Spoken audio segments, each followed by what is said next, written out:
Here we go now. Here we go now.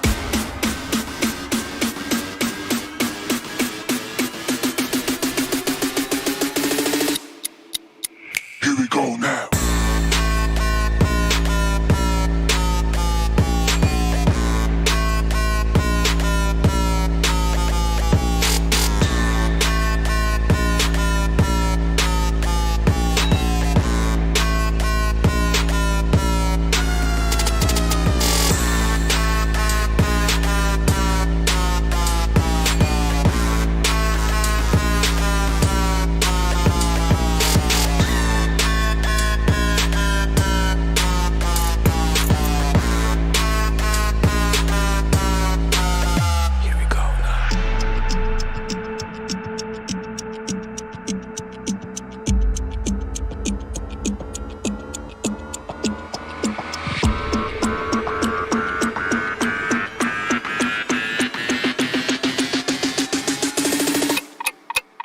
Here we go now.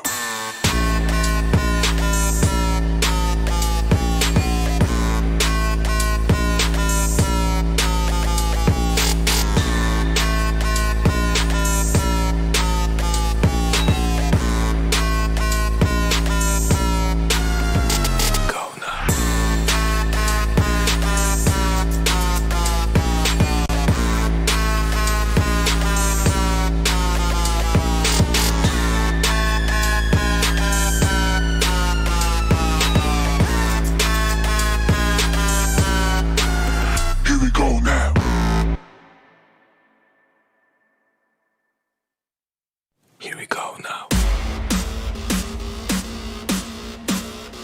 we go now.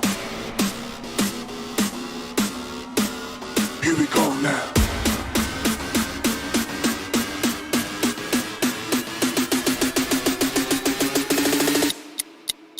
Here we go now.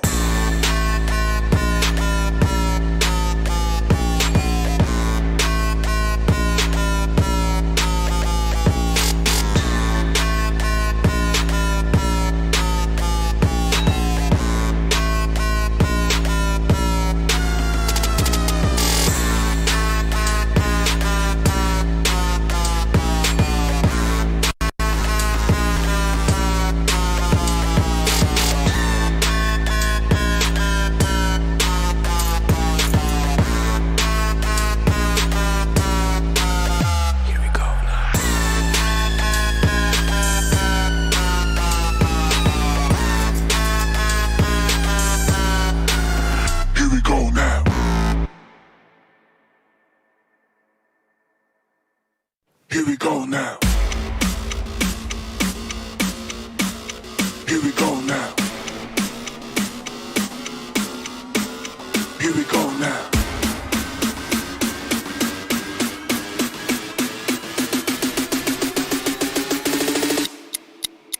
Here we go now.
Here we go now.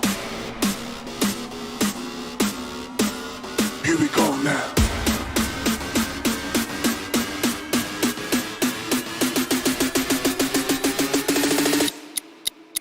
Here we go now.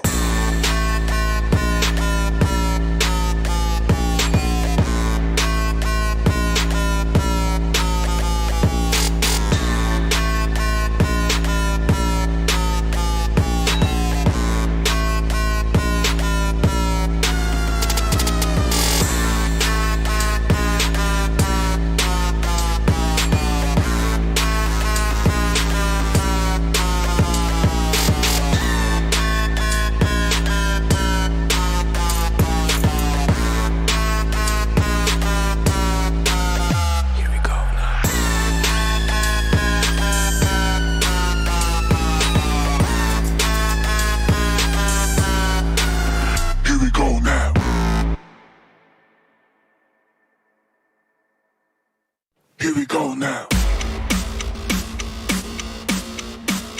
Here we go now. Here we go now.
Here we go now.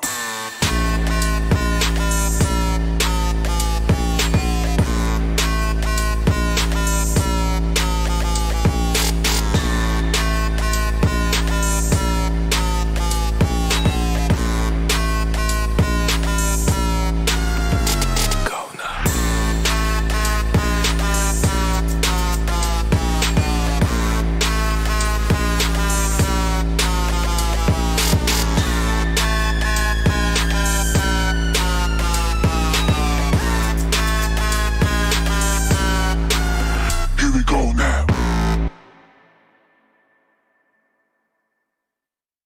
Here we go now. Here we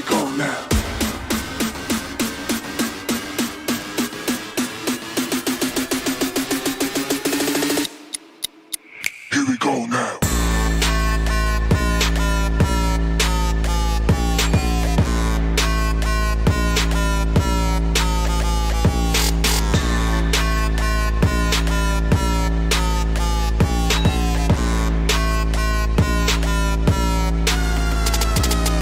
Here we go now.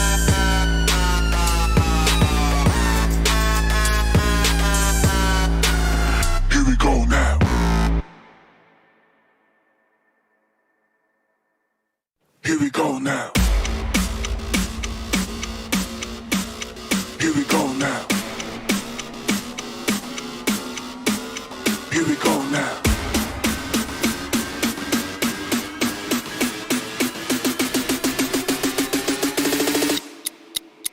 Here we go now.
Here we go now.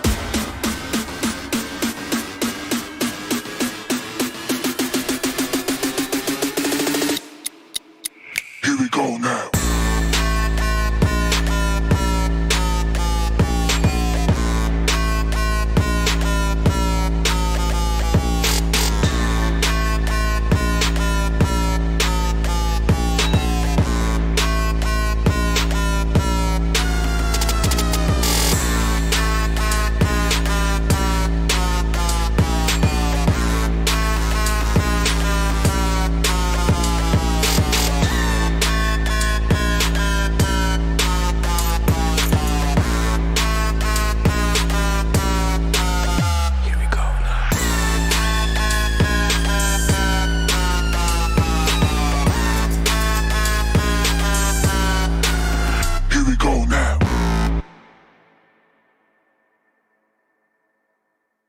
Here we go now. Here we go now. Here we go now. Here we go now. Here we go now.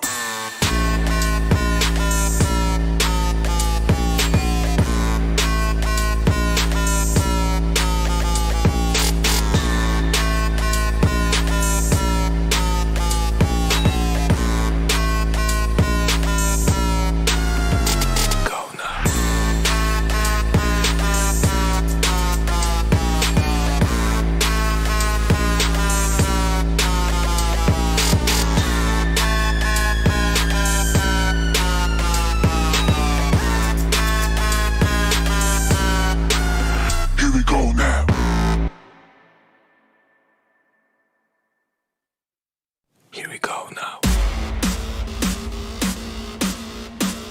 Here we go now. Here we go now.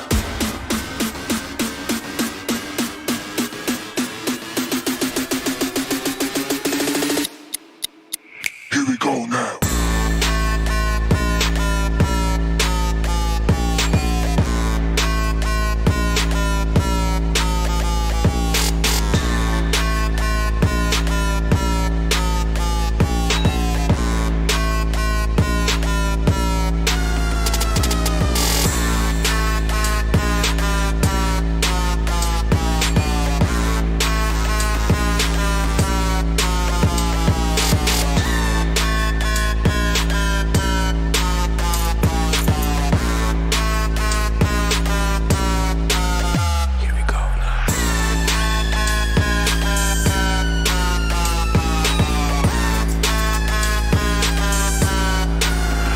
we go now.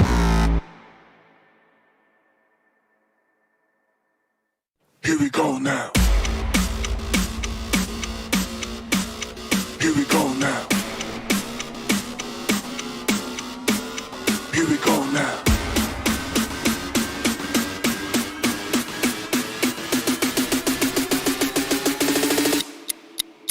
Here we go now.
Here we go now.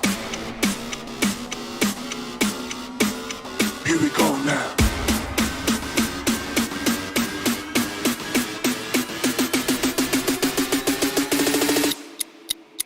Here we go now.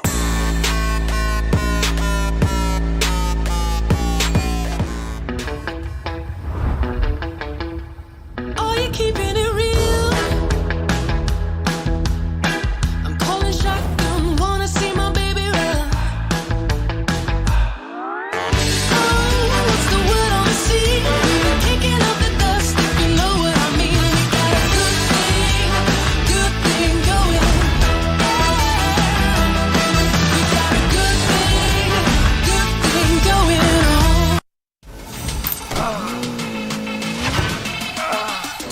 Make it clap.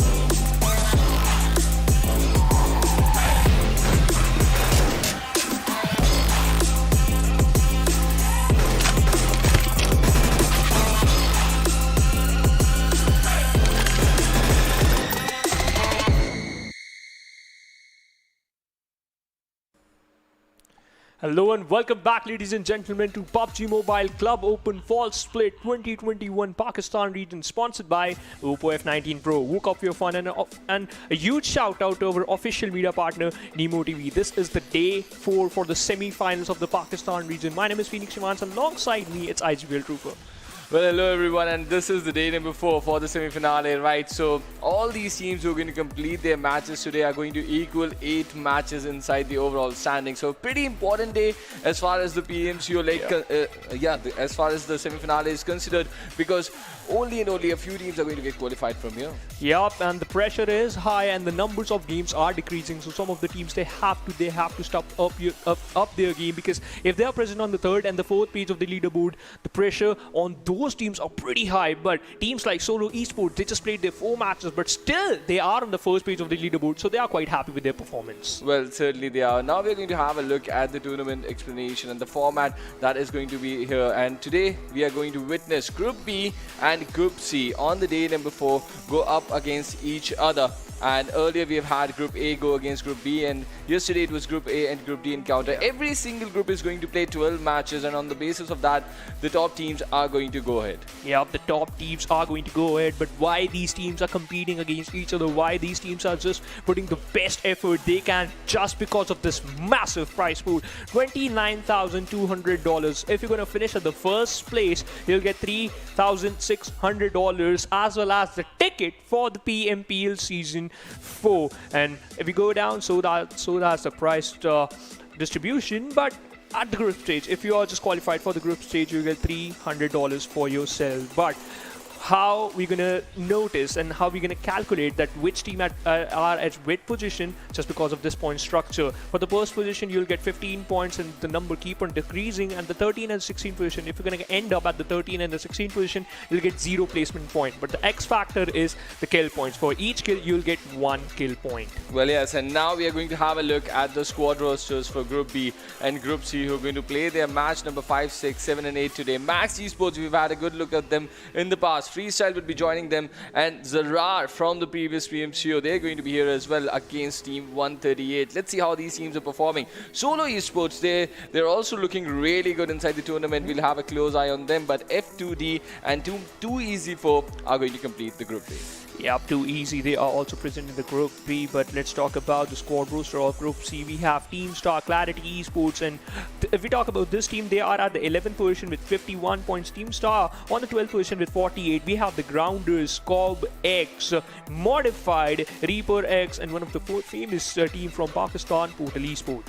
Well, yes, Portal Esports is also going to be here. We've had a good look at them during the NC as well, but let's see how they're going to perform today. Reaper X has been doing a pretty good job recently, but they're going to continue the good work if they want to make sure to go ahead inside the regional finale as well. But the schedule for the day for Group B and Group C encounter is going to be the same just like yesterday and the days before. Erangel, Miramar, Sanhok and Erangel, all the 4 matches are going to go up one after the other.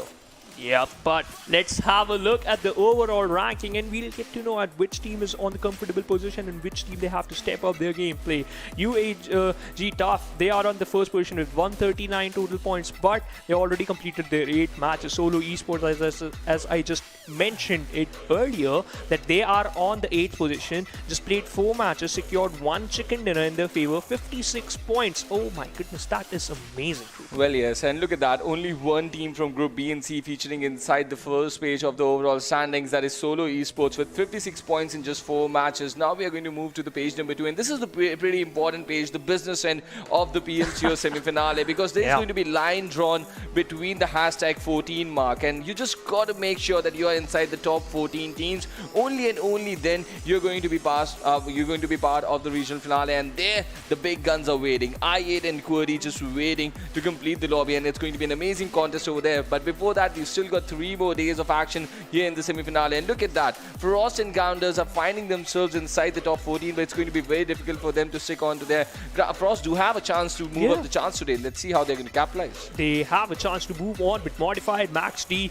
Both the teams have same amount of total points. 24 is the number is. Freestyle on the 20th, F2D on the 21st. Now, the teams who just played on the they just only play 4 matches. Now, we can see those teams on the 3rd page of the leaderboard. ZARAR Esports are also there on the 3rd page of the leaderboard, but teams like Team 138 and 2Easy Z4, 2Easy4, they have to do something because they played 4 matches and only secured 3 total points. Well, this is a really difficult situation for both these teams, and they're going to be playing today, right? So it's a good chance for them to change their position inside the overall rankings. But I'm really surprised to see the number of teams that have already been disqualified from the region and they're not part of here. So only 26 teams from this point onwards are going to contest. But we've got a head-to-head to look out for. Clarity Esports is up against Portal Esports, and look at the amount of difference. Look at that damage dealt. Wow, what a big difference over there. Almost double damage dealt, and the points are almost like 4 times. Yeah, 4 times. And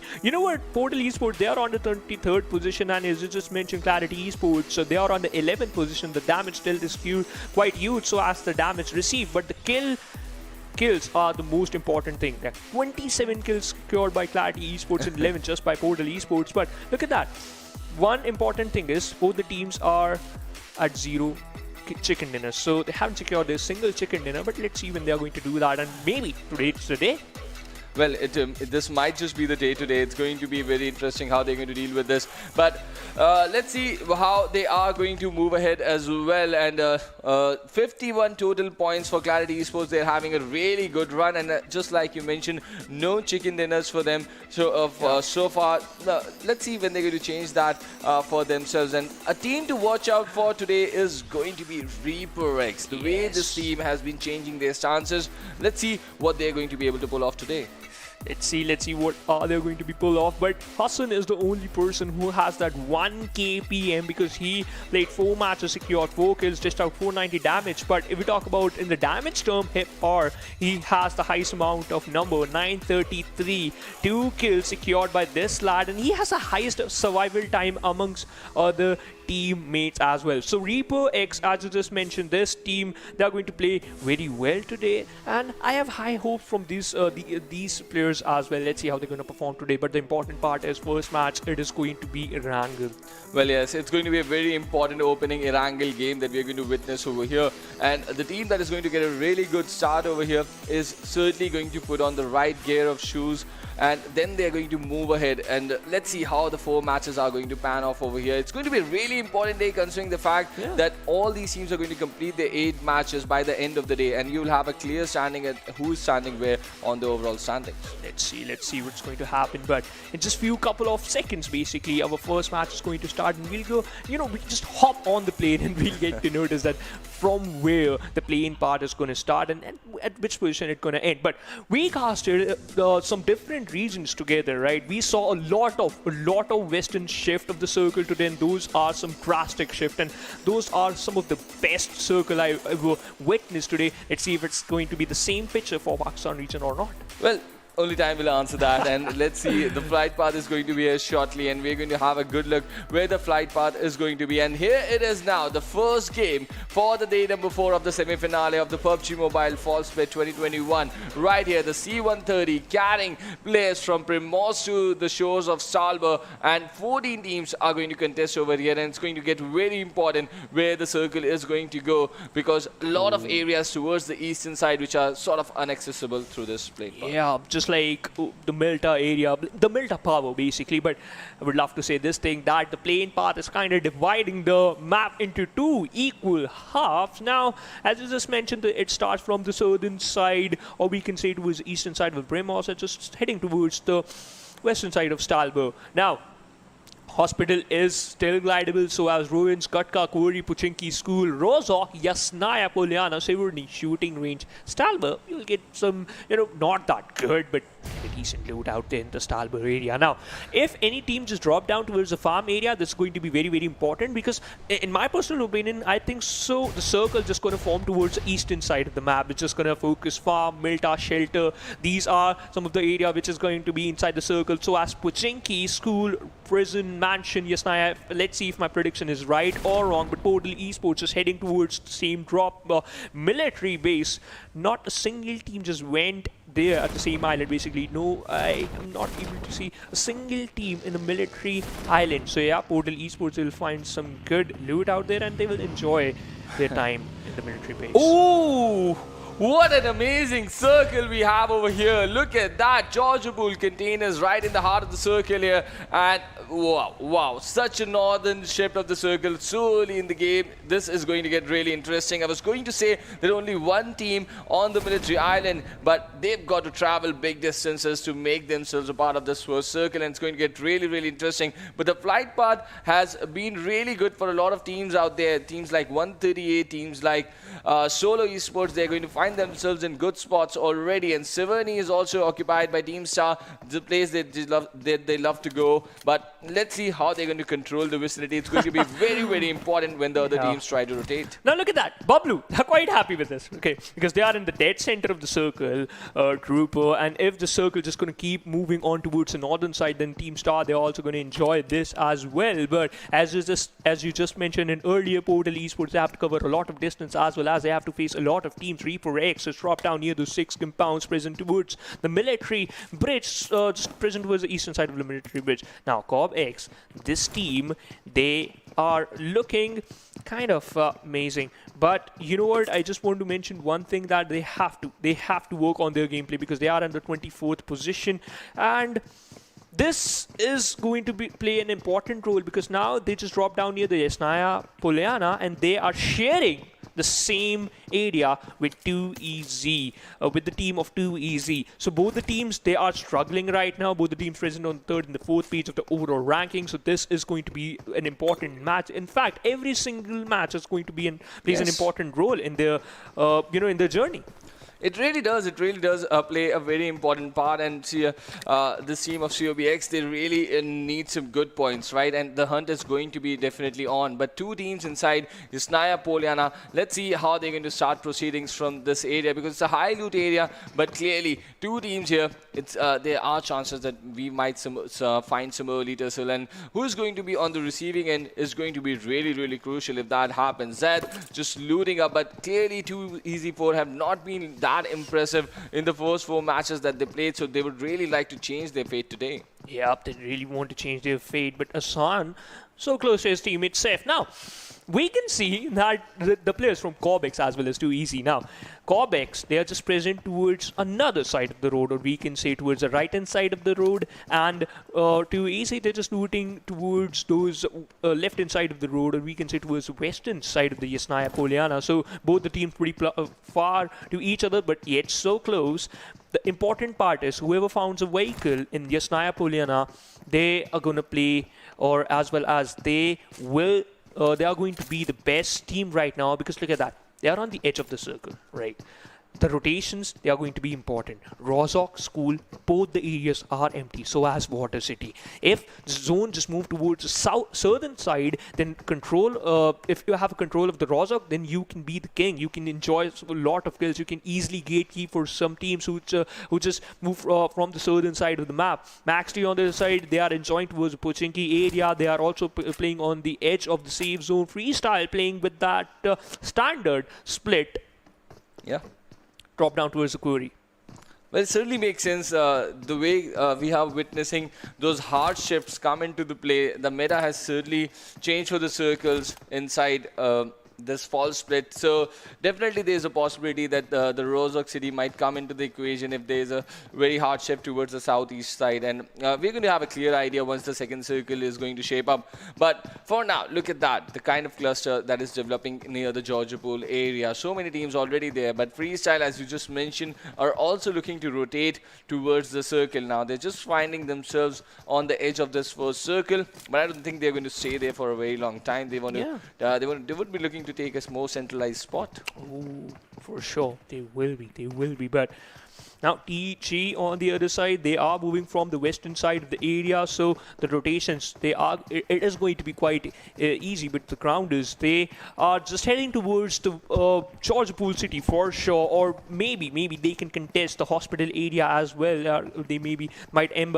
up against the players of Solo Esports. It's going to be interesting. Malik just heading towards Gatka area. He is pretty close to his teammate. Now both the players are just going to focus on looting right now. It's a slow start in the first game of the day, and teams are still going for those rotations, like that passive approach still.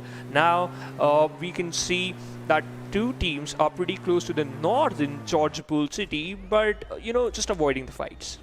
Well, yes, they are. They are avoiding the fights, and it's pretty much because they know it's a very important day for all these teams, right? As some of the teams are really looking to change their stances and the number of points they were able to gather on the first day. But have a look at PUBG Esports. They were the only team on the military base, entire island, and now they are rotating. Juicy just leading the charge for his team, scouting the northern ends of this bridge, and now his teammates are going to cross over. It looks such a beautiful stance altogether. A good teamwork coming into the equation. But this is a team that we have watched a lot during the national championship, right? Max Esports. Let's see how much they have improved since the NC, because it's really important for you to grind. When we have heard a lot, right? Even Elson told us a lot, the kind of domination this team puts inside the Pochinki region, and no one sort of challenges them in the entire region inside the city of Pochinki. And even we had a conversation with the Panda brothers as well, and they were talking about this team as well. They were like, yep, they have the caliber to prove themselves, but right now this is the perfect time to do that. Now two players inside that one cube, Asad and Rahi, moving towards the Rozhok area, just rotating near the Rozhok area. Reaper X, we know that this is the team. Look out for TT, for Archangels. Spot down the players of Grounders. Look at that, dished out a lot of damage. Shamir with his mini 14, and that's what you expect from him. Shamir just switched to that arm, and now not Georgiapol. It is going to be the deadliest location inside the circle, because Clarity is here, Archangels are here, as well as the Grounders just heading towards the mountain. Okay, they just want to go for that safer approach. Knight, his position has been compromised, but he's inside the Dacia, so short connection, it is going to be a little bit difficult. Shami is still trying his level best to connect few shots, and again connecting every single shot on that UAZ. Well, it's a really good attempt coming in from this team, but certainly not getting a lot of results on that assault. But now we have team modified up top on Everest. And this is a really good, clean spot. And to arrive so early, just when the second circle is forming up, they're going to watch so much rotations happening around this area. And it's going to be a very crucial piece of information. Now, this is the moment, right? We were talking about the second circle to show up. And just about the time. But still F2D is taking some damage outside in the blue. And the shift of the circle completely towards the northern shores and even towards the western shores. And Georgiapol City, the entire city, is still inside this play area. A hard shift towards the southern side is just going to bring a shine in my eyes. It rhymes. The interesting part is where it rhymes. I wasn't trying though. Oh, you was. Oh, now now Trooper is flexing. I generally do. Okay. We have, like, if you have this weapon, you can flex as well. We have the AWM, the green cannon inside this airdrop, and a tactical stock as well. Bing! As well as a level 3 kit. But look at that. AB spots now the players of Freestyle moving towards the blue prison. Now, he knows that where the players are, but Seth, look at that, driving 3 players towards his destiny, and he's doing a lot of job for his team, just heading towards that one particular area and looking out for some locations. Archangels on the other side, they have a lot of information. First, they spot down the players of Grounders, where they went, they know. Now they have the position as well as they have the information that where are the players of Freestyle. Tyrant on the other side. This lad is so good. So as the players of Malik. And these two players are been there for Freestyle. They were playing for Freestyle from a long time, and we know their duo as well as their synergy is on top. Well, a little bit of a shuffle in the roster that I can see from the National Championship. Maybe they're looking for some better results, but they were really looking good It's during. important, yeah. But they were really looking good during the group stages and even during the semi-finale. But now, during the finale, they sort of just lost track of that good rhythm, and that really did hurt them. But speaking of getting hurt, look at this. ZARAR Bongo takes down a lad from Portal Esports down there in rotation. Nocto, he's a really amazing player, but getting this early elimination, it's not going to help his teammates at all. True, for sure. And you know what? This is going to help ZARAR Esports a lot, and that suppressor on top of mini M16 as well as this 4 times perfect. That's a perfect combination to take down one enemy if it's just a little bit far away from you. In fact, if the distance is quite a lot. Now, Freestyle as well as the players of Archangels is playing a little bit. Oh, look at that, Farhan!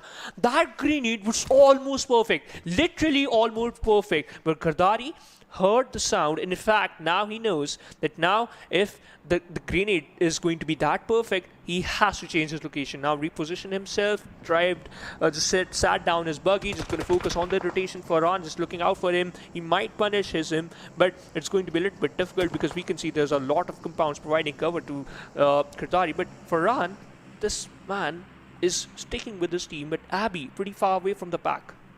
Well, he is in a flank position. I think his position has also been compromised. But it's going to be very important to hold on because this is just the second shift of the circle and they're finding themselves in a very good spot considering the second circle. So it's going to be very important where the third circle is going to shift. And maybe after that, things might change. The gears might change for this team and the moment is just about to arrive. Let's see where this goes. Let's see. F2D on the other side. They're still inside the blue zone. Nothing changed. Oh! Hybrid. No hybrid. This is completely towards the northern side. The city of Zerki. After such a long time, I don't even remember the last time the city was inside the play zone. When Zerki inside the third circle, and all these teams have got to rotate towards these areas, and we're going to witness some landscape that we generally do not in an Erangel game. Welcome to PMCO Pakistan, my friend. These types of circles are common. But you know what? The rotations, they are going to be interesting because now Clarity Bubble, look at that. They're just moving towards the zone. Portal Esports with that amazing early rotation. Happy, look at that. He already has a lot of information, but one of the player from the side of Portal Esports, it is Monto, I think, so he goes down. Now it's just brought down to only 2 players. Freestyle doing a lot of solo Esports from the back lines, tried their level best to punish some players, but no, that's not the case. But Bot, in fact, just running out in an open area, you need a vehicle. For sure. Ooh, look at the amount of open spaces he's got to traverse. It's a very dangerous decision that he's taking for himself. But let's see how it's going to result for him. ZARAR on the other side, they're picking up kills, important kills for themselves. They've already got 2 in their tally, and they're shooting on rotations coming in from this side. And this is Max Esports coming in from Pachinki. But Dread, he's just stepped outside his vehicle and taken one of the lads down. He's just trying to confirm Coronas with that big info spray. Does it? And is he going to head back towards his vehicle? No. He's looking to take control of this spot right now. Looks decent, but is still a little bit tricky because there's a bit of a high ground on the back lines, and they've got to be really, really cautious about that. Look at that. Kazari just using that SKS so perfectly. Found not.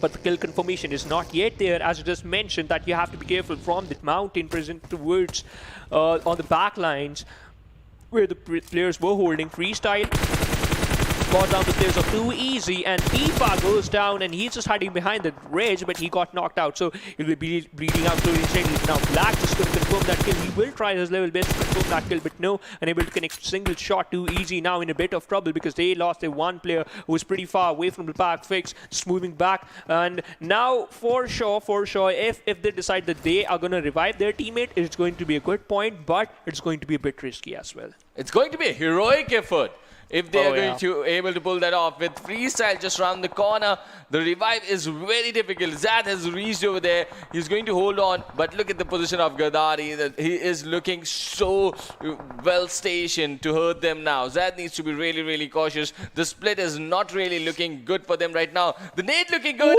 brings down Zayed as well, and even Too Easy for Ifa goes down once again. Not looking good, and Too Easy for falling down in numbers. Certainly falling down, and that heroic effort just faltered down. And now Freestyle, they will enjoy another kill. Solo on the other side. Luffy just end up against the players of Clarity. And Black, look at that. As you just mentioned, they are pushing. Black only 70 HP on... no, he's just surviving on only 40%, 70% HP, apologies there. With a level 1 West. Okay, cooking up one grenade. Kill confirmation has already been there. Now it's just rebound back from the stack. Yeah, I think so I can wrap. The damage on Khalifa certainly being transferred. The push is here. He's holding on to the CVP angle. Now he goes out of cover, tries to take down one. Certainly is able to not do that, but let's see. Just one last player remaining for Too Easy for. Looks like a simple, easy elimination wipe out to me. Let's see if they're going to deal with this in a different way, but no. Tyrant just rushes onto him, completes the work. He's got a player down. They're going to revive him, enjoy the loot, and then get hold of the western edge of the circle now. Because the circle has just shifted out of the city of Zaki, and still, that coastline is going to be part of the action. Yes, ReaperX is moving towards the city of Zaki. They might just hurt Freestyle out there, but look at Gadari. He's just moved out of that situation already. But Portal Esports are also looking at a very interesting spot in the circle. They're controlling the ridges towards the northern side. But look at that, Clarity being so aggressive. Pins it down the players of COBx. Bamish on the other side. Amish, my bad, is on the other side, just playing for the side of Modified. He needs to revive his teammate, and that is going to be the first important job for him. Now on this end we can see the Freestyle come into action, and they are stealing some kills. They are trying to steal some kills, and Amish is the person who eliminated that one player. But COBx takes an exit. Kudos to Garthari because he was so good with his SKS as well as with M416. COBx takes an exit at 13 without securing a single point. FS Tyrant, this team is also stepping up, already secured a lot of kills. In fact, 6 kills in their backpack. Clarity got stuck behind this tree. Zibian in a bit of trouble. Even ReaperX has lost a player over there, so it's a difficult situation for them. But Clarity, they're looking to gain momentum towards their side, and they're finding a good sweet spot towards the southwest part of the circle. They've got to deal with the grounders right in front of them. The TG Shapata.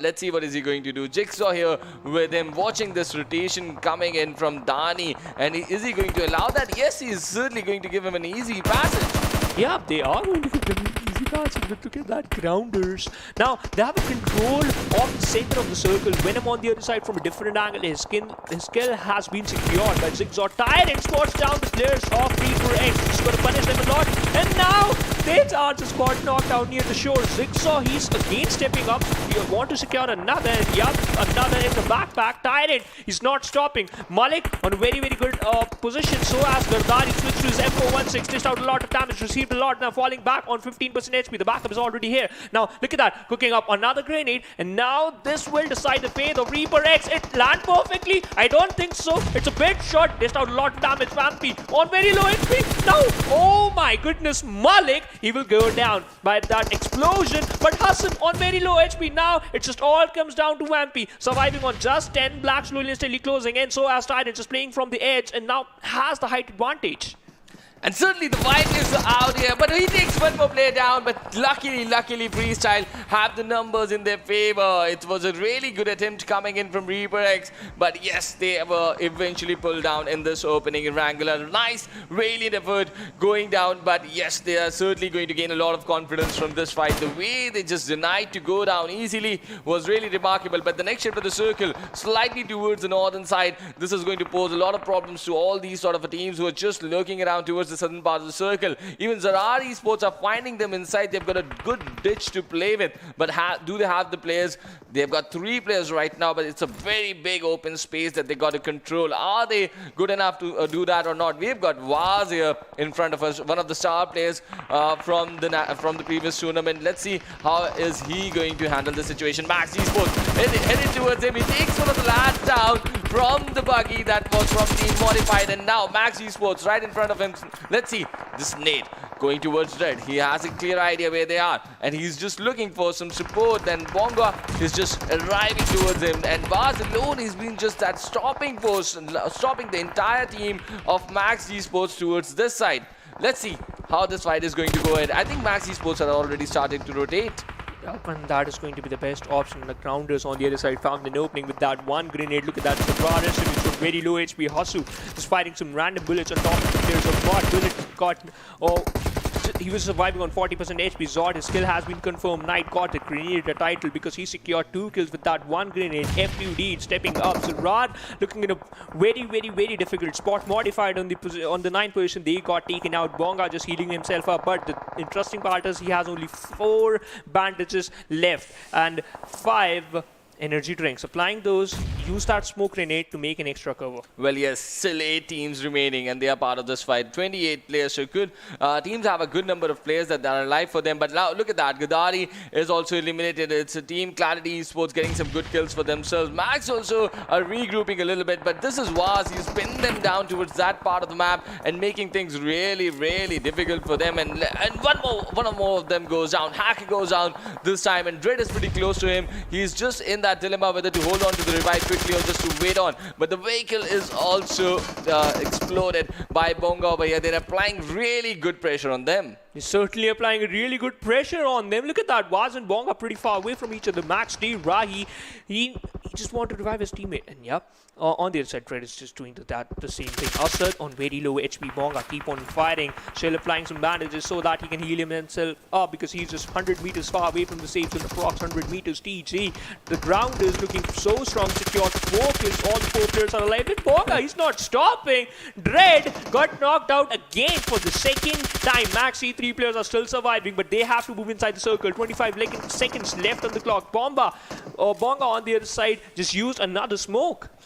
And they also got to move almost 90 meters, right? And this duo has given such a tough fight to the lads of Max Esports. They were really not expecting this, and this has always been their story. They look like unstoppable in Pochinki, but outside Pochinki, they're never able to make a significant impact, and this history being repeating for them. But now, finally, they pull down this duo for ZARAR Esports. They've been so handy over here, but they're going to give away the loot now, but they've just wasted enough time. Max Esports, now the pressure is going to be there. They just got to move in, because the 6th circle has also started closing in. And look at Team Grounders holding a flank position already towards the southern part. They're going to hurt multiple teams, but they're going to get picked off from behind. That is Max Esports. They are trying to make spaces for them, hurting TG now. And look at the difference. ZARAR Esports were so difficult to handle, but TG are just falling down in front of Max, and Max is looking to dominate this circle from the southern part. Are they going to get a passage inside is the question for them now. Certainly going to be the question now. The ground is falling apart. Jigsaw is still present there, hiding behind the rock. Oh no, he saw that rotation. He just fall back behind the smoke, and look at that. His position is going to be important, but from the other angle, Arker just taking another fight. Assad, now Max D. Only 1 player left from the side of Max D. They were looking strong. Now they also got toppled down by another team. Knock. Hey, that's a grenade.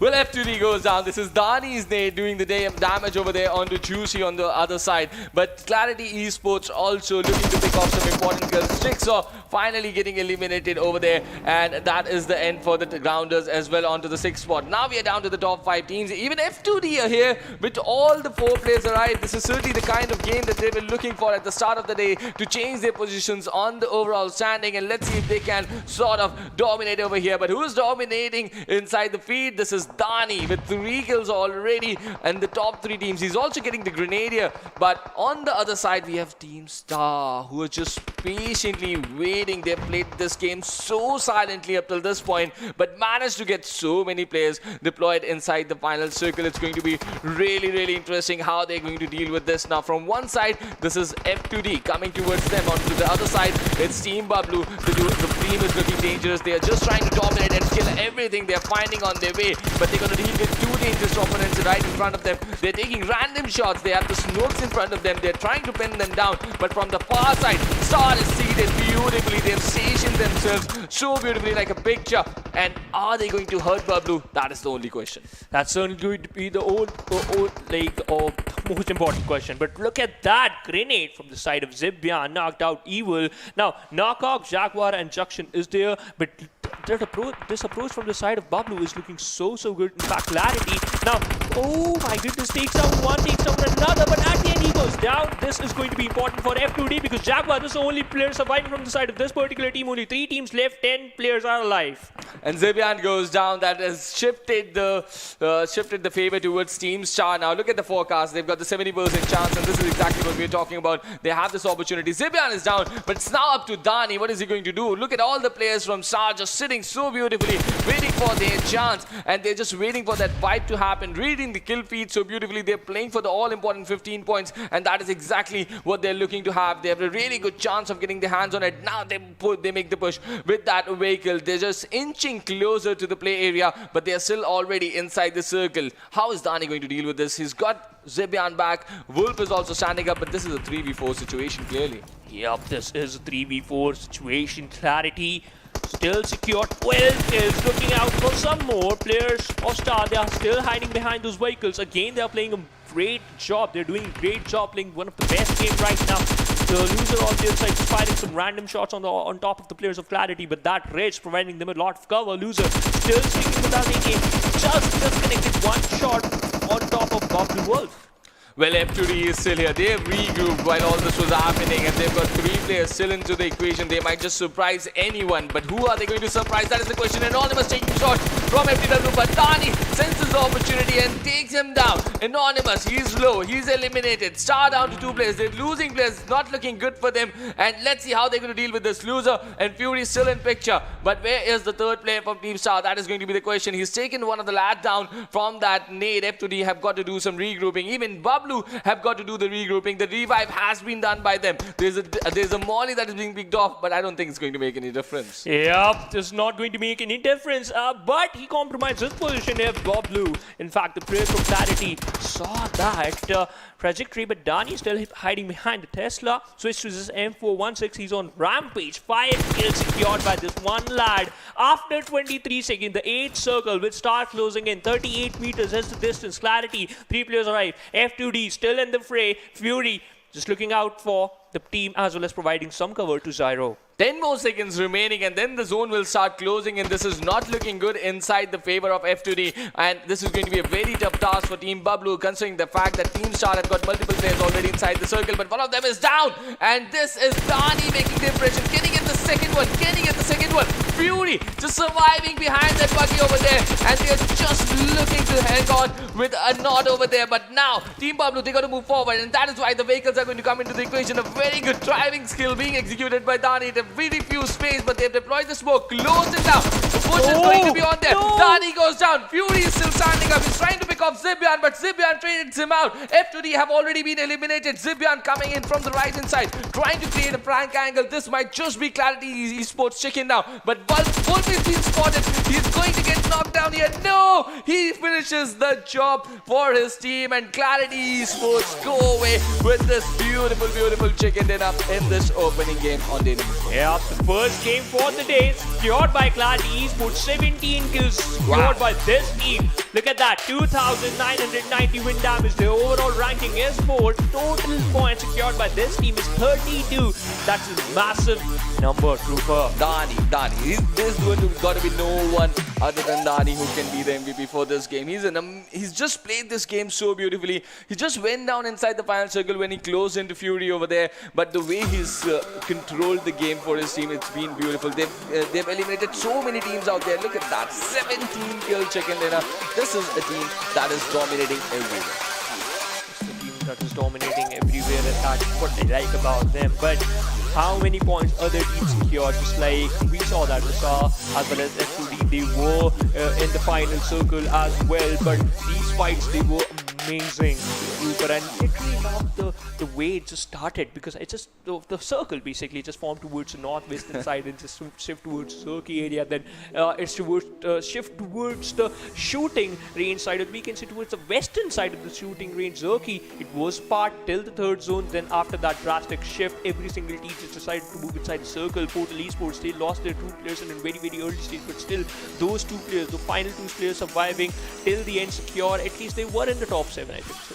Well, yes, it was a recent effort coming in from Portal Esports, but the kind of gameplay coming in from ZARAR, Waz and his teammate Bongo, it was really remarkable. The way they were holding on Max, but Max really looked good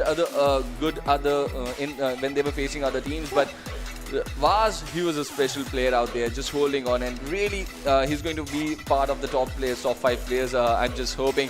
But Dani, and the way this guy was playing from the western edge was really remarkable, and they made sure that they pinned down Freestyle when they needed to. They challenged Star so beautifully inside the final circle. Star had got all their 4 players inside the final circle. They were patiently waiting. You did not see where Star were entirely during the mid game, but they made sure that all the 4 players were there. But somehow they missed out this chicken dinner. Missed out this chicken dinner. We used to call it that patience is the key to success, but sometimes you have to be aggressive. So just like Clarity Esports were like the players just brought down to only 3 players, but at the end, as I just mentioned, the approach from the side of Dani, that that aggressive approach helped them a lot. But kudos to F2D as well, because they were faced a lot of aggression from different teams, but still they finished at 3rd position. Now we have the MVP in front of us. It is going to be Bablu Dani for sure. Secured 6 kills. Well, no prizes for guessing. I'm not taking any credits because this guy has been absolutely spectacular in this game. The way he's controlled the final circle, look at the healing done as well. 365 and no assist from him. So he's just made sure whoever he has found, he's pinned him down completely. And out of the 17 kills, 6 are his. So even Zibian and Wolf had a good role to play in this chicken dinner, and really excited to see how this team is going to progress in the PMPL, because they've already earned the sword for themselves, right? But they are just being the hunger is still there. They're dominating with a 17 kill chicken dinner inside the PMCO game, even after they have a slot in PMPL. So that tells you a lot about the approach for the team. Yeah, you know what, they just want to practice some more, and that's why they're just playing in the team. Pakistan. Now Gardari is on the 2nd position from the side of Freestyle, secured 6 kills, and that's again massive. He just out the highest amount of damage amongst other teammates. But let's talk about and let's have a look of the match summary for this first Erangel. Highest kill being secured by Dani. ZARAR, he has secured the longest distance kill. Highest damage being dished out by Gardari. Jaguar used the most utilities, and obviously it's going to be from the side of F2D. But Clarity Wolf gave the highest amount of assists. It is 4. Well, yes, and this is a standout thing, right? We have been witnessing that who has the maximum assists somehow is the team that gets the chicken. So teamwork is really, really important here. But this is the match ranking. Clarity Esports Team Bablu getting 32 points, a 17 kill chicken dinner for them. Just double what Team Star could get even after getting 12 placement points. So it's a really remarkable performance coming in from Clarity Esports. I'm really happy for Max Esports as well. They got 14 out here. 13 and 12 for F2D and Freestyle as well. It's going to significantly improve their positions on the overall standings. But look at that, Freestyle, 11 kills? What? Only one single placement point, heavily dependent on those kill points, but we can say that their kill department is so good. Now, let's take a look at the second page of the match ranking, because now we can see modified, they secure 3 points. Team 138, ReaperX and Solo Esports, these three teams have secured 3. These teams have secured only 1 single points, and COBx and Team 2EZ4, that was not a good start for these two teams, secured only 0 points. In fact, they haven't secured a single point. Well, yes, and Freestyle were looking so good up till the point they met Team Bablu, right? Yeah. And coming in from the Westerners, they were clearing out teams like ReaperX. They even cleared out a team in Zagi over there. But after that fight, Team Bablu were really too good. Yeah, Team Bablu, certainly they were really too good. But now it's time for the amazing stuff, and that is going to be the Oppo F19 Pro moments. Let's refresh our memories. So this was the first kill from the side of ZARAR Bonga with his incredible M16 tap shots, and after that Max D, they were on a roll to secure a lot of kills while staying on the lower ground. And then Freestyle, when we saw this team, it's just all about the synergy, the formation, the rush, the way they hold the compound, as well as the way they rush towards the compound. That's amazing. Gardari, he was using SKS, but this was one of the perfect spray from the side of Vaz, because he literally knocked out a person while he was in a moving vehicle. Bablu Dani, his spray was so perfect. After that, he just wanted to secure that one kill after, like, just want to burst down that one vehicle. But Bablu Dani was unstoppable. Now we have the overall ranking. ZARAR Esports on the 4th, 83. Well, yes, and look at this domination also from UAG to UF. No one was expecting this to happen. Sitting on 139 points, it's going to be really important how the different teams are going to approach. And I feel like Bablu can do the chase of work beautifully. With just 5 games, they've got 83 points. And if they just continue with this sort of a run today, you never know. Even UAG to UF might just have to give way to Team Bablu or Clarity Esports for the #1 position. Yeah, but look at that. The ground is also stepping up on the 11th position with 56 points on their name. So as Max D on the 16th with 38. So as you just mentioned in earlier, finally a good start for Max D. And yup, they are looking for this game. 3 teams from Group B and Group C on the second page of the leaderboard. Solo Esports has toppled down at the 10th with 57. Well, yes, they have toppled down a little bit. They got to continue some good work to stay on top over there. We know just 14 teams are going to go in, and now ReaperX are also falling down from the second page. This is not a good sign for them, and they were really looking good by the end of the first day, but now they really got to pick up pace as well, because missing out on these opportunities is really going to hurt them. Even Freestyle getting to 33 points after 5 matches, they got to maximize the opportunity. And look at Freestyle. In 5 matches, they have just 5 placement points. Yep. 1 single point for each match. But Wow. you know what, their kill department is like the strongest, so that's Not why something they they can flex about though. Yes. But you know, placement points, they are also important. But Team 2EZ4 still at the 26th, despite of the fact they just played 5 matches. Team 138, they are also on the 25th with 10 points. But after this match, we're going to witness the second match, and that is going to be the Miramar. And we all know, as Ocean loves to say, and I totally agree with that point as well, Bablu, Miramar, and let's see what's going to happen, because Clarity Esports, they already secured a second error in the first game of the day, and it was an Erangel. Miramar on the way. Well, yes, they're changing things definitely. If they own Miramar, they are not lagging behind in Erangel as well. They've just proven this over here with a 17-kill chicken dinner. Making big statement is Clarity Esports, Team Bablu as we know them. But let's see how they're going to go ahead. You know, after we just finished our first game and we need a little bit of breather, so we go on a short break. Coming right up, it is going to be the second match for the day, Miramar.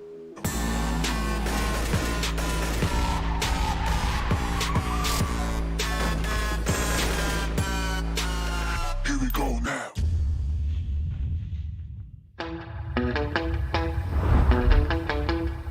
Are you keeping it real? I'm calling shotgun, wanna see my baby run. Oh, what's the word on the sea? Kicking up the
Welcome back, ladies and gentlemen, to PUBG Mobile Club Open Fall Split 2021 Pakistan region, sponsored by Oppo F19 Pro. Woke up your fun.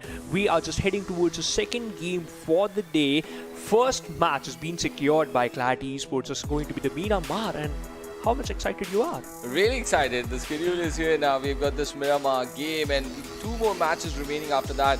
One in Sanhok and the last one once again in Erangel. But this is time for the desert action. Every dish has a sweet dish, right? Every treat has a sweet dish. This is Miramar. This is the sweet dish for me. I absolutely love the map. Let's see how these teams are going to go ahead. And the match is not very far away from start. And we have got the flight path right here in front of us. Max Esports perspective taking the flight path. Oh, what an amazing flight path over here. Wow. You disappointed? Kind of. you used to witness a flight path starting from the northern side, or we can say from the northwestern side.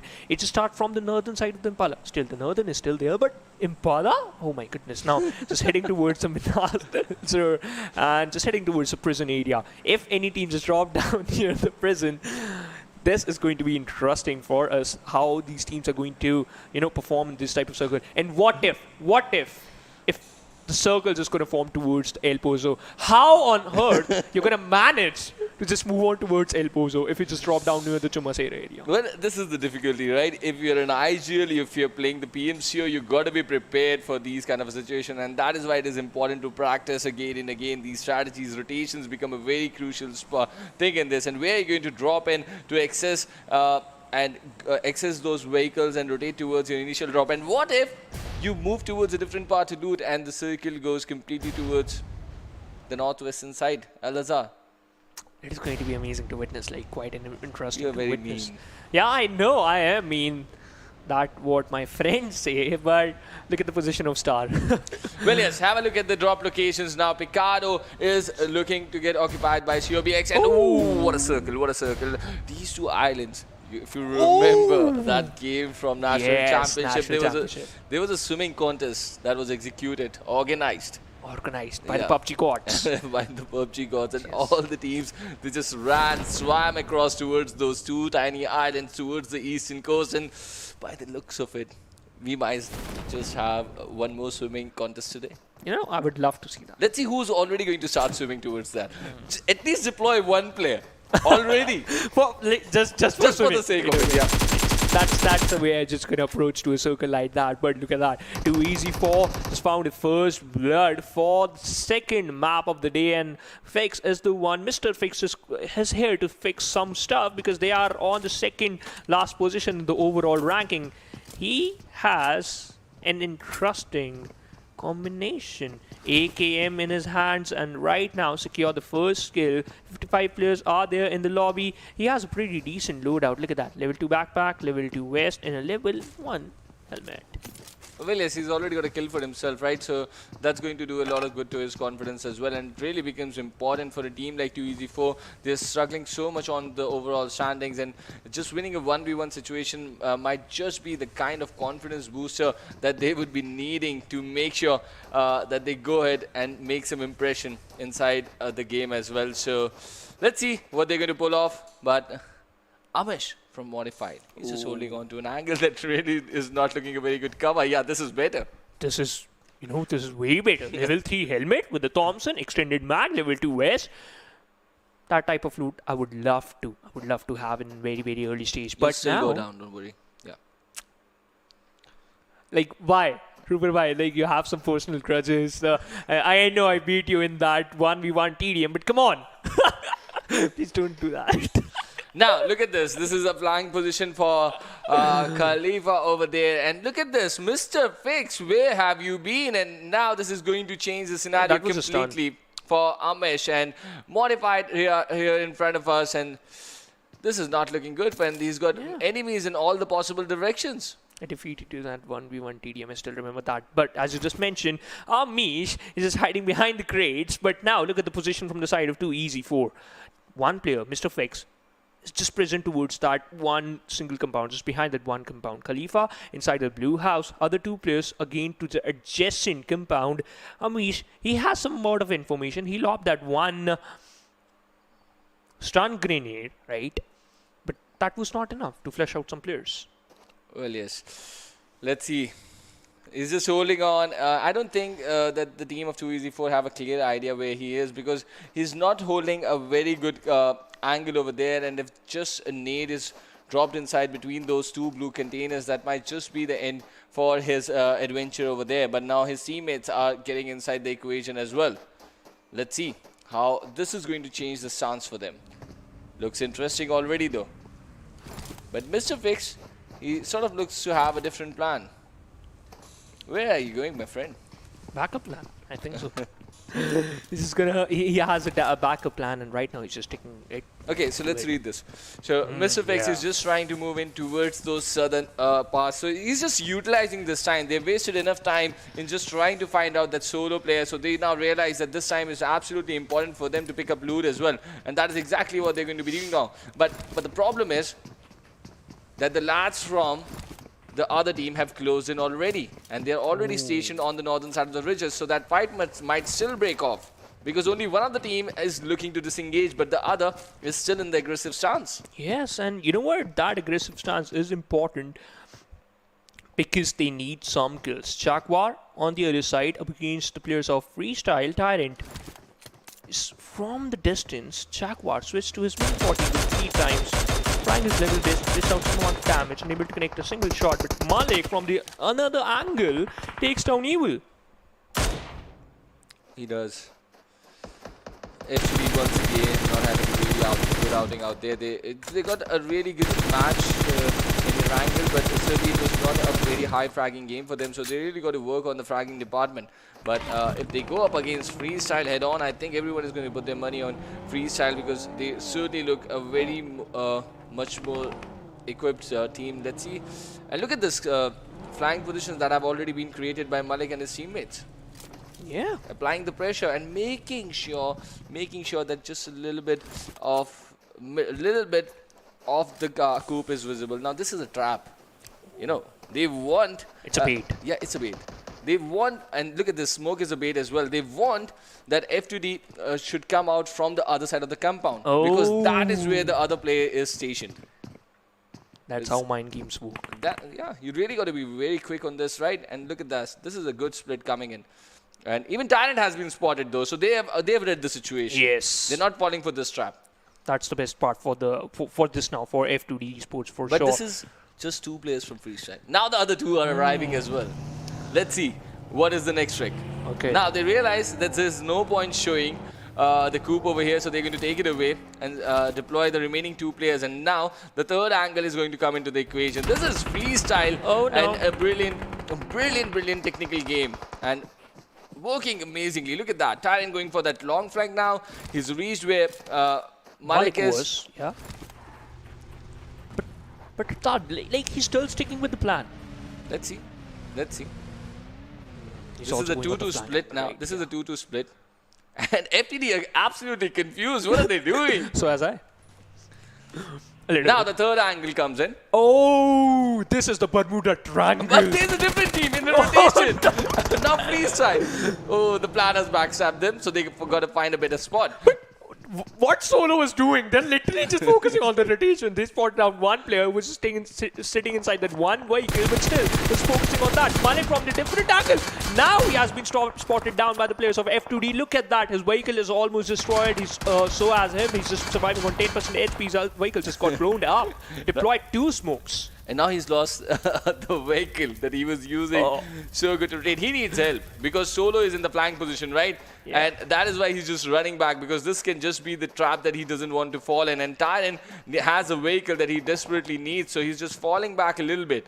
And this has all happened around F2D, and they have not lost a player, luckily. This was Freestyle trying to just create a web around them. You know, I just want to mention one thing. Being over, expressing as well as judging the situation perfectly, sometimes it can backfire, because F2D was like, okay, we're just going to stick to the plan. We are just going to hold this compound. Do whatever you want. Now, joke's on you. No, we are not going to leave this compound. We are sticking inside the circle. We are safe inside the circle. You guys are keep on losing your position. Despite of the fact they are repositioning themselves. But now, Solo, they are going to play a pivotal role right now. Because look at that. Tyrant and his another teammate, both the players are together. Now Gardari and we can see his teammate, both are towards the Impala compounds. Teammates are pretty away from each other, and Seal, they're also closing in. Clarity is going to do a lot of job. Yeah, they just entered like a train, right? They were really quick. But no, Wolf is down. Wolf has been brought down and eliminated by Malik out there. So Malik and Tyrant already in a split situation, trying to deal with the situation. Now Tyrant is pulled down. Yeah, Tyrant just pulled down, but look at that. The revival is being initiated. Well, let's see what Malik is going to pull off now, because they are already in a split situation. The low toss molly just to buy some time over here. Oh. And then a long molly for the assault. He's heard the noise of him just boarding the buggy, and he's just acted upon the sound cue over there. And this is a really good battle coming in. This is Freestyle's fight. Amazing fight that they're executing. And now they realize that they have bought themselves a little bit of time. But now, this is Bablu. Let us look at their game. Okay. Yeah. They have just created a flying position for themselves. They've lost a player already. Now it's a 1-2 split. So this is Freestyle now having the taste of their own medicine. Oh, yes. Now what? What are you gonna do? So what if Clarity lost their vehicles? Let's see. Or if there's going to be a third-party intervention, just like no. the other time. This is and going this is to the be beauty of a incredible. battle royale game, right? Am I watching Tenet? Or what?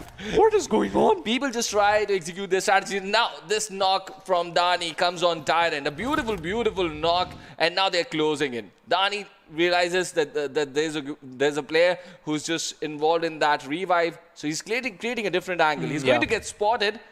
But still, Freestyle is going to be in a spot where they don't clearly know where he's going to spot. And he's crossed the road. He's went so far, and Freestyle realized that they're being engraved. So they just take a vehicle and try to run away from the situation.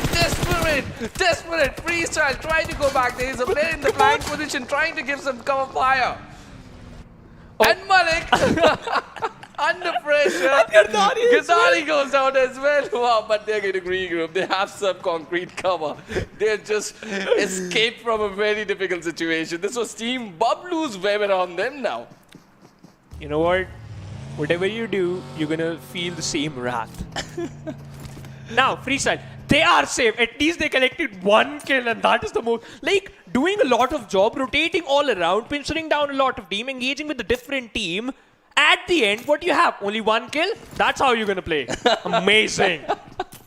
And it's a near escape for them, to be really honest. It was a near escape. But now this MG3 is on the surface here. We've got Reaper X holding on to these compounds. Even Team Star have found a fight in the mid game this time. They are picking on to the lads over there. They've got 2 kills already.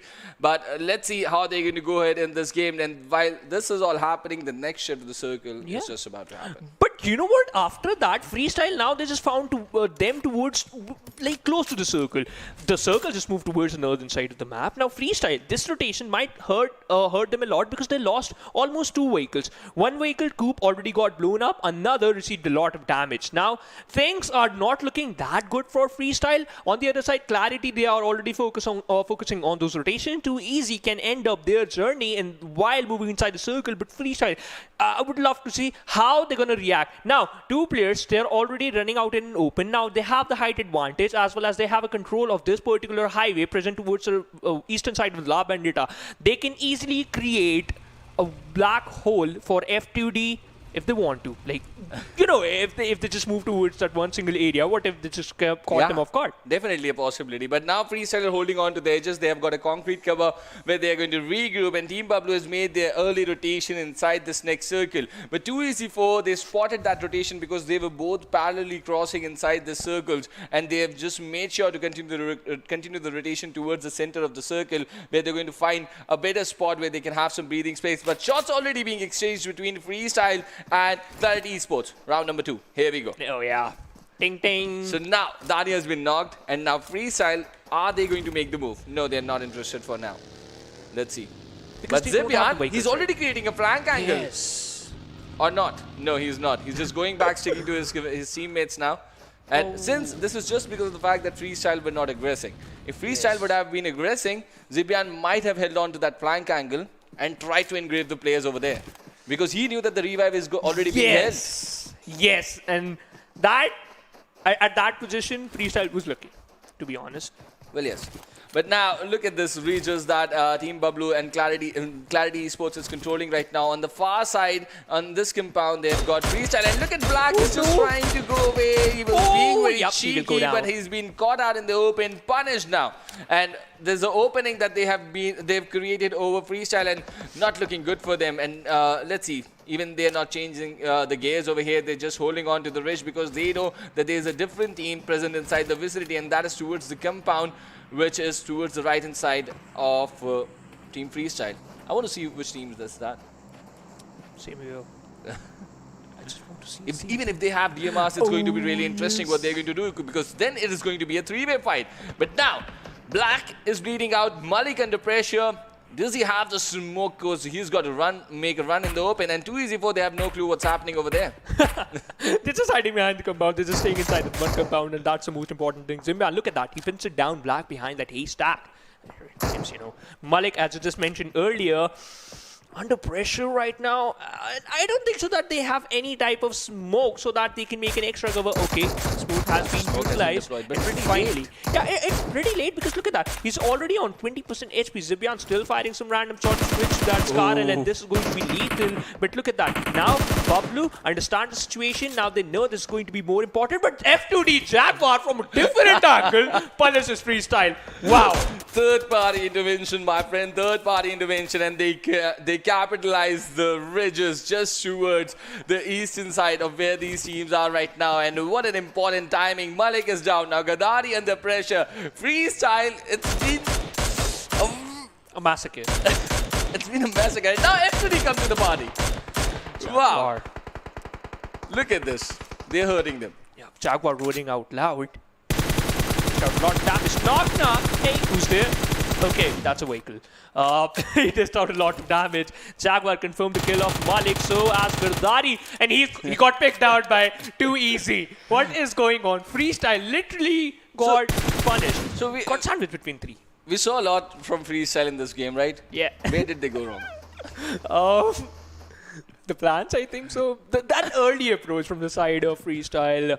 Well, they were just looking to pick off kills. But at what's that wrong situation, in that? that third party, and Clarity made things different, and then F2D, then okay, it was my mind can never process that. It was not a mistake, right? This is a battle royale game. Anything can happen. Third party intervention can happen at any time, right? And RNG factor. Yes, exactly. So that was the answer. What am I doing? Come on, I'm just messing with you. I'm really sorry. But This was just the third party intervention coming in. But now we are going to watch this fight over here. Solo Esports holding on to this compound over here, and they are being sandwiched right now. Look at that. We have got Portal Esports on one side, Team 138 towards here, and Max Esports they're just sort of spread in the backdrop. So many teams out here towards this part of the map, and let's see how things are going to move forward from here. Zipian secured a kill with that explosion of the vehicle.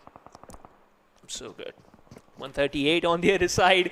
They're just holding inside with one compound. F2D Esports secure 2 kills. Amish. Oh my goodness, that grenade was so beautiful. Switched on to a molly. Just going to lob that on top of the players of F2D. Look at that. Received a lot of damage. Cushion just got thrown down on 10% HP. Another molly being tossed. Another molly. And look at that. Bubba never anticipated the position of Knock. Now he got knocked out. Knock can do a lot of stuff. But Jaguar just providing a lot of cover to his player. Cushman on the other side, just Cushion on the other side, just going to revive his teammate. Bullet has a Scarlet, has some health, but he is there for revival. But no, they fell into that trap. Another grenade being tossed by Jaguar. Well, yes, and F2D, they just eliminated Freestyle, and with that intervention over there, and now they're applying pressure on Modified over here. The important revive has been executed. They've bought some good time for themselves, but let's see how they are now going to allow this team to prevail in front of them. Are they going to allow them to bloom? Because look at that, Bubba is in a very difficult spot, and he's just given up. He's just not moving back. He's just hoping his teammates could pull off a miracle revive over here, and that's looking really difficult. It's looking very difficult, but will it keep on lobbing some grenades? Bubba will go down. Portal Esports, baby, he got knocked out in a different location. So a lot of fights being happening on this Miramar map. Star Zyro GT, he got that domination title. Portal Esports 2 players, in fact, they F2D got killed by the play zone. This is the end for another team, and that was modified. F2D secured 4 kills. All the 4 players are alive. 250 meters is the mark they have to close in. Now, the ground is pretty decent, but Reaper X inside the circle. Well, they are, and this is an amazing shift of the circle. Look at this. We've got Reaper X already inside the circle. Team Bablu, Clarity Esports are also going to find themselves in a good spot over there, trying to control the northern edge of the circle. But all the other teams, they got to make this rotation, and this is not looking good for COBx. They're going to get wiped off over here pretty easily, and that is the end for COBx. That was the end for COBx, but they have to deal with the Portal Esports as well now. They just want to engage in a fight, which is pretty far away from the blue zone, but still it worked out in their favor. Portal Esports, Juicy, still holding that angle up against the players of Max D, F2D Custom, making things more worse for Solo because that final player, Luffy, got picked off by that one lad that takes an exit at the 10th. F2D move inside the circle, so as the players of Max D and Portal Esports, Juicy, this is going to be a difficult part for him because he is rotating out in an open area. The ground is pretty close to Max D. Asad goes down, Hacker on just 5, healing himself up, and this is going to be an important part for him as well because he has to revive his teammate because these are the only 2 players surviving. Hasu, his position has been compromised, Shafter as well, but look at that backfire, the cover fire is so insane. Well, it is. It's really... Oh, but look at that. Chapata goes down as well. And F2D, they're just hurting these players from the distance right now. They've got a really good role in this game to play, and they're still surviving over here. Let's see how far they can go. Just the 2 players remaining already picked up 5 kills for themselves. They're looking good. And now Max Esports, they've been pulled down, shut down by the grounders over here. And Hasu, he's just going to use this shack now for the revive for his teammate. And this is going to be a very important one because they've already got 7 kills. But they have to move inside the circle as well. That's going to be their first priority. But 138, Abby just falling, just making things easier for them. But look at the circle. Now, they have a control of this compound.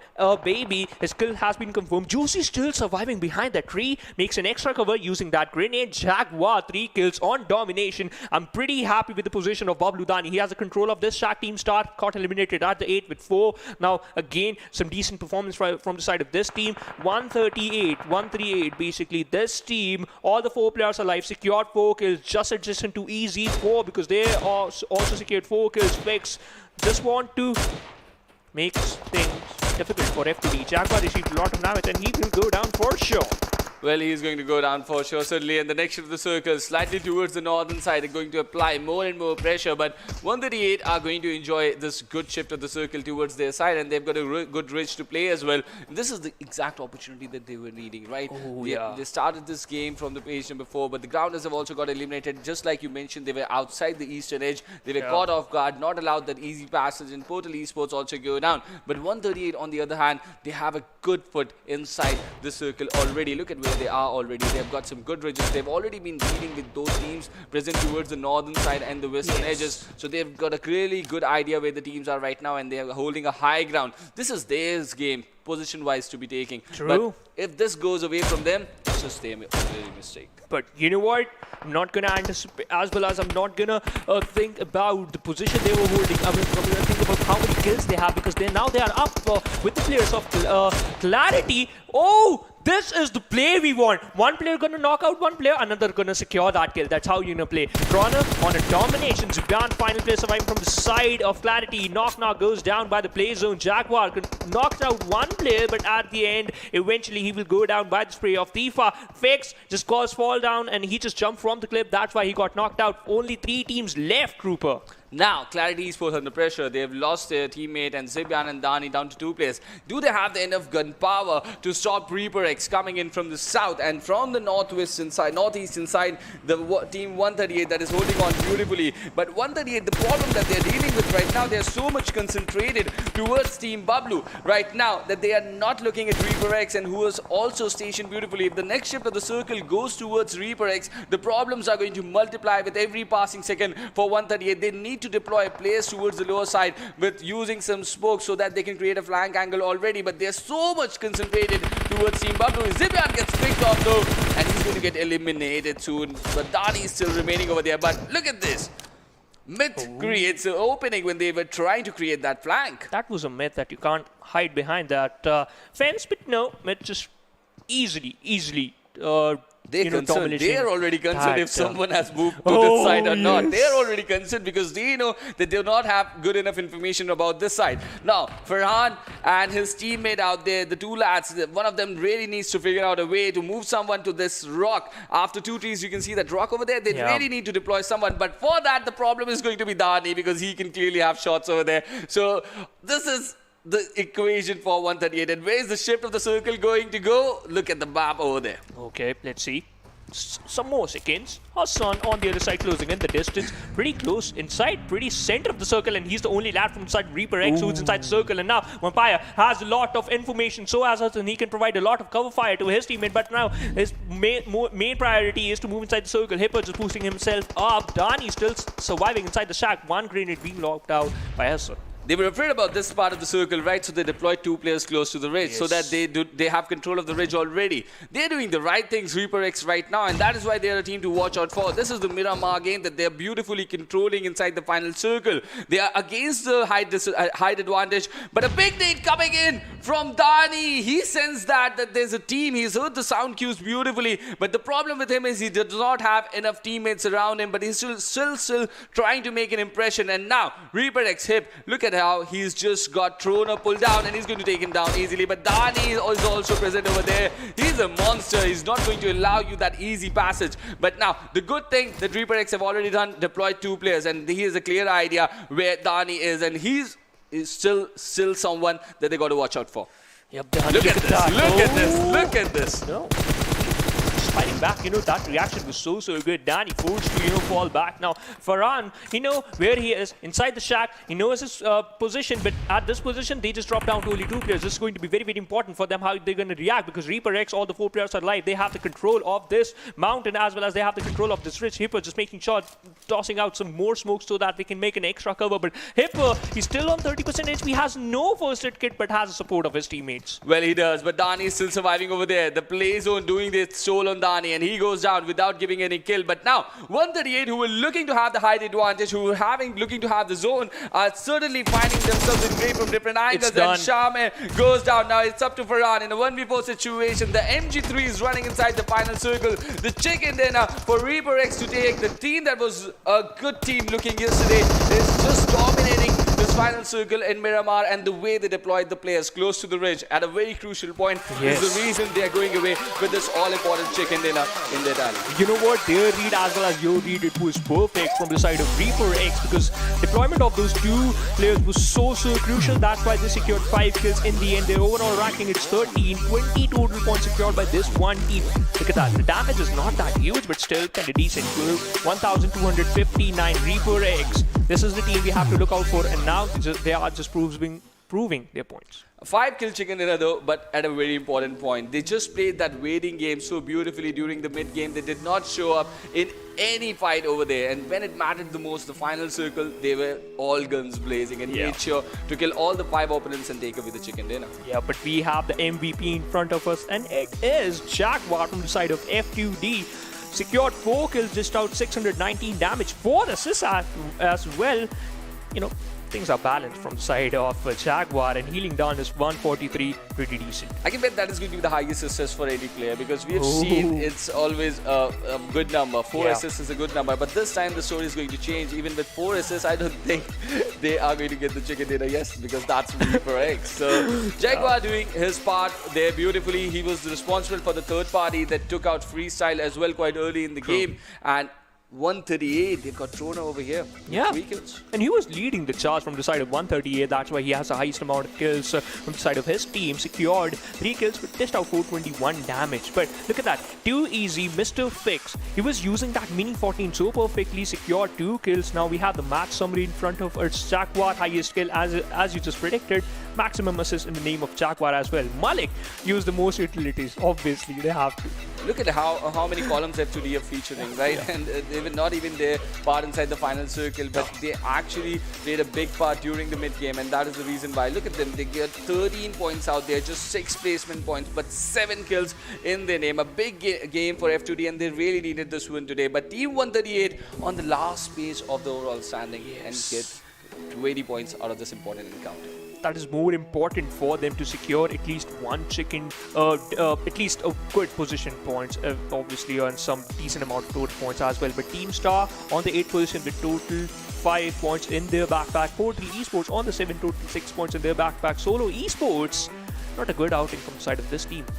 Not in the first 2 games, certainly, but let's see what they're going to do in the remaining 2 over there. But Modified and ZARAR Esports also going down cheaply. Even COBx tried a bit too much and they went down. But Freestyle, do you really think that they deserve 1 point? No. Well, this is the beauty of the Battle Royale game. They tried everything, just a few mistakes that they did, and it really punished them. And I honestly, the mistake was the circle was way too much towards the eastern side. We'll talk about that later, but it's time for the Oppo F19 promo. Yes, let's refresh our memories, and we have the Oppo F90 Pro movement. This first kill from the side of Mr. Fix, that was awesome. But after that, we were waiting for that. Literally, I'm waiting for that for the Oppo F90 Pro movement when Freestyle got punished. In fact, they got pinned down behind those haystacks, basically. Well, certainly did, and this was Stream Grounders trying to take control from the northwestern sides, right? But 138 did not let them prevail. They pinned everyone down over there. Even Max Esports played a very good part in clearing out teams from the western edge, from the eastern edge. But it was Reaper X. The way they sensed the situation, the way they read that they needed eyes on those ridges, and they deployed their players, utilized the number of manpower that they had, and then when it mattered the most, they just rushed in and snatched the team. Yeah, in fact, when it was a 7 circle, Hipper was providing a lot of cover fire from that compound, and that's why every 3 player, they have a good control of that race. We have the overall ranking in front of us. Oh, Catty climbing up on the second with 95 points, very close to hit that 3-digit mark. But the important part is UNBNF and Not Esports has faltered down as 3rd to the 4th. Well, and Team Star, they make an appearance on the first page as well with 69 points, and they've got 2 more matches to go. Just one good game is going to put them right in a very good spot, maybe inside the top 3 where Team Star can be by the end of the day. But Quraysh Esports now falling down to the 14th spot. That is the most crucial position on the points table, right? Because 14 teams are only going to go ahead. And Grounders, Crown Holders, Solo Esports, Ivy, Reaper, they're still part of the top 14. But for how long? That is the question. Yes, that is going to be the question, for how long they can stay at the same position. F2D Esports on the 15 with 46 points. So we can see that Team 138, after securing a lot of points from this particular match, they are on the 20th position. 20 total points in 10 kills. Wow. Well, they certainly did not have a good tournament so far in the first 5 matches, but they're looking to change things, right? Yeah. So it's good for them. But COBx falling down on the leaderboard, so they're not moving in the right directions. But too easy for still on the 4th page. They really need some better effort out there.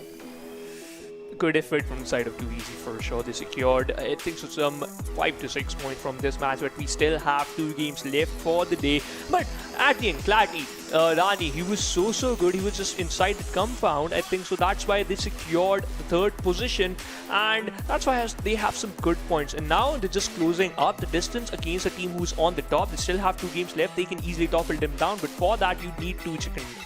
Well, if you talk about the position of Dani, right, it couldn't have been better because the circles shift in a way that you cannot control them, right? And the way it shifted towards in the final circle, Team Bablu found them in a very peculiar spot. They had to go down the ridge, but on one side there was a team holding on top, and they were never going to allow them to close in, and that is exactly what Team 138 did. Yup, and you know what, that's the way how you're going to approach fight. But those fights present towards northern side with Los Leones, Clarity, Freestyle, F2D, as well as Too Easy. Those were amazing. Those were the amazing fights. And in fact, we literally witnessed those fights from the longest time, because at that situation, those were the only teams who were engaging in some fights.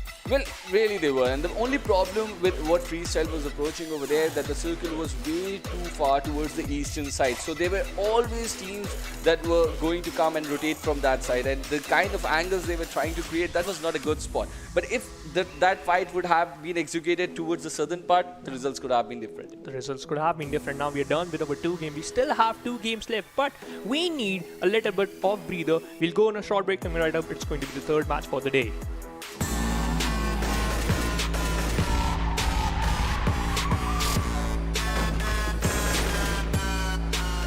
Here we go now.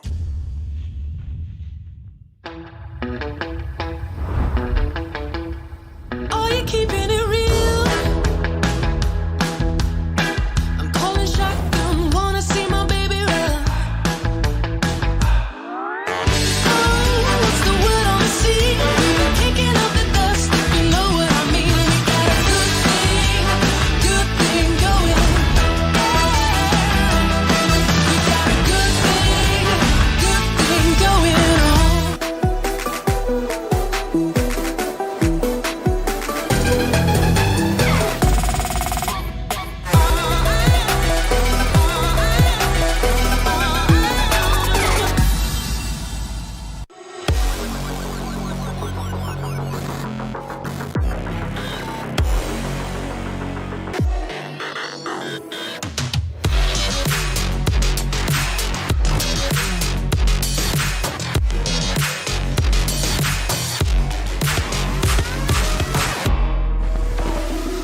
Hello and welcome once again to, of course, PUBG Mobile Club Open Pakistan Region 2021. A big thanks rather, to, of course, Oppo F19 Pro for making it all happen. Hashtag book up your fun. Me and Ankit have taken over the stage right now. It was, of course, being Trooper and Phoenix who were casting for you guys and taking you through the games. But now it is going to be me and Ankit taking you through the journeys for the next remaining 2 games. Indeed, it is going to be, as we just got to see the Clarity Esports getting the first chicken, and then it was Reaper. But straight off the bat, we are going to be heading towards in the game 3, and that is, of course, is going to be the Sanhok, the lush green, the tropical rainforest is on its way, as the flight path is also on the way, as we're getting to see from the POV of Max D as we are heading towards this map. Flight path completely dissecting the complete map into 2 different equal halves, but apart from that, each and every team are looking pretty strong at the moment. For the moment, it is going to be obviously the freestyles that are jumping towards the southern side of Cave and Docks, and this is one thing that I've seen in the past. I mean, freestyle doesn't do really change their drop location. We have seen in those previous tournament, they love to go towards the area of Kampongs and Docks whenever they have played, and especially since it is a game of Sanhok. I mean, you cannot really rely upon those drop locations, because we have seen in multiple times that there are third-party situations, there are sandwich situations,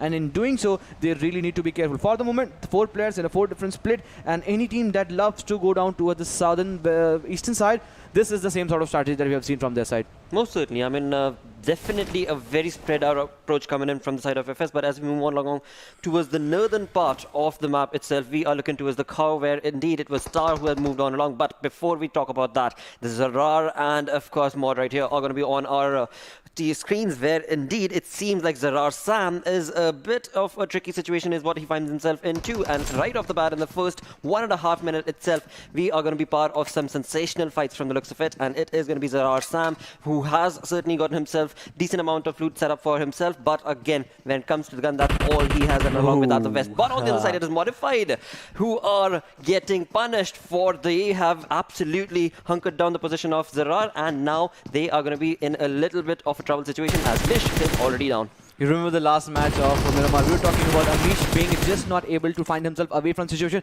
He looked confused even today in this match, also in this game of Sanhok, and all of a sudden, since one player has been knocked down, the player needs the revival, but all of a sudden, it is going to be Modified from the sides of Bubber that has gotten the first kill, and that first knock has been confirmed. But no, it is going to be the case where now ZARAR and both the teammates are going down slowly and steadily with Vaz on the backhand side. He is the star performer we have seen in the past, and the history will be repeating itself or not. We have to still wait for that. But if ZARAR has to come above in all these fights, the Glad really needs to chime upon. He has actually spotted on all the 3 players with Amish solo on HP and getting an assistance of Bubber and also Zod. It is looking decent for the moment, but what sort of strategies are gonna ZARAR be throwing onto them, as they are just surviving on the 2 players, and these all fights are just happening with the rudimentary, the basic loot that the player have in their favor. And since it is just a 2 minute 45 seconds, I would really want one of the teams to retreat away, else it will be a bad situation. Since it is all 4 players still alive from the sides of Modified,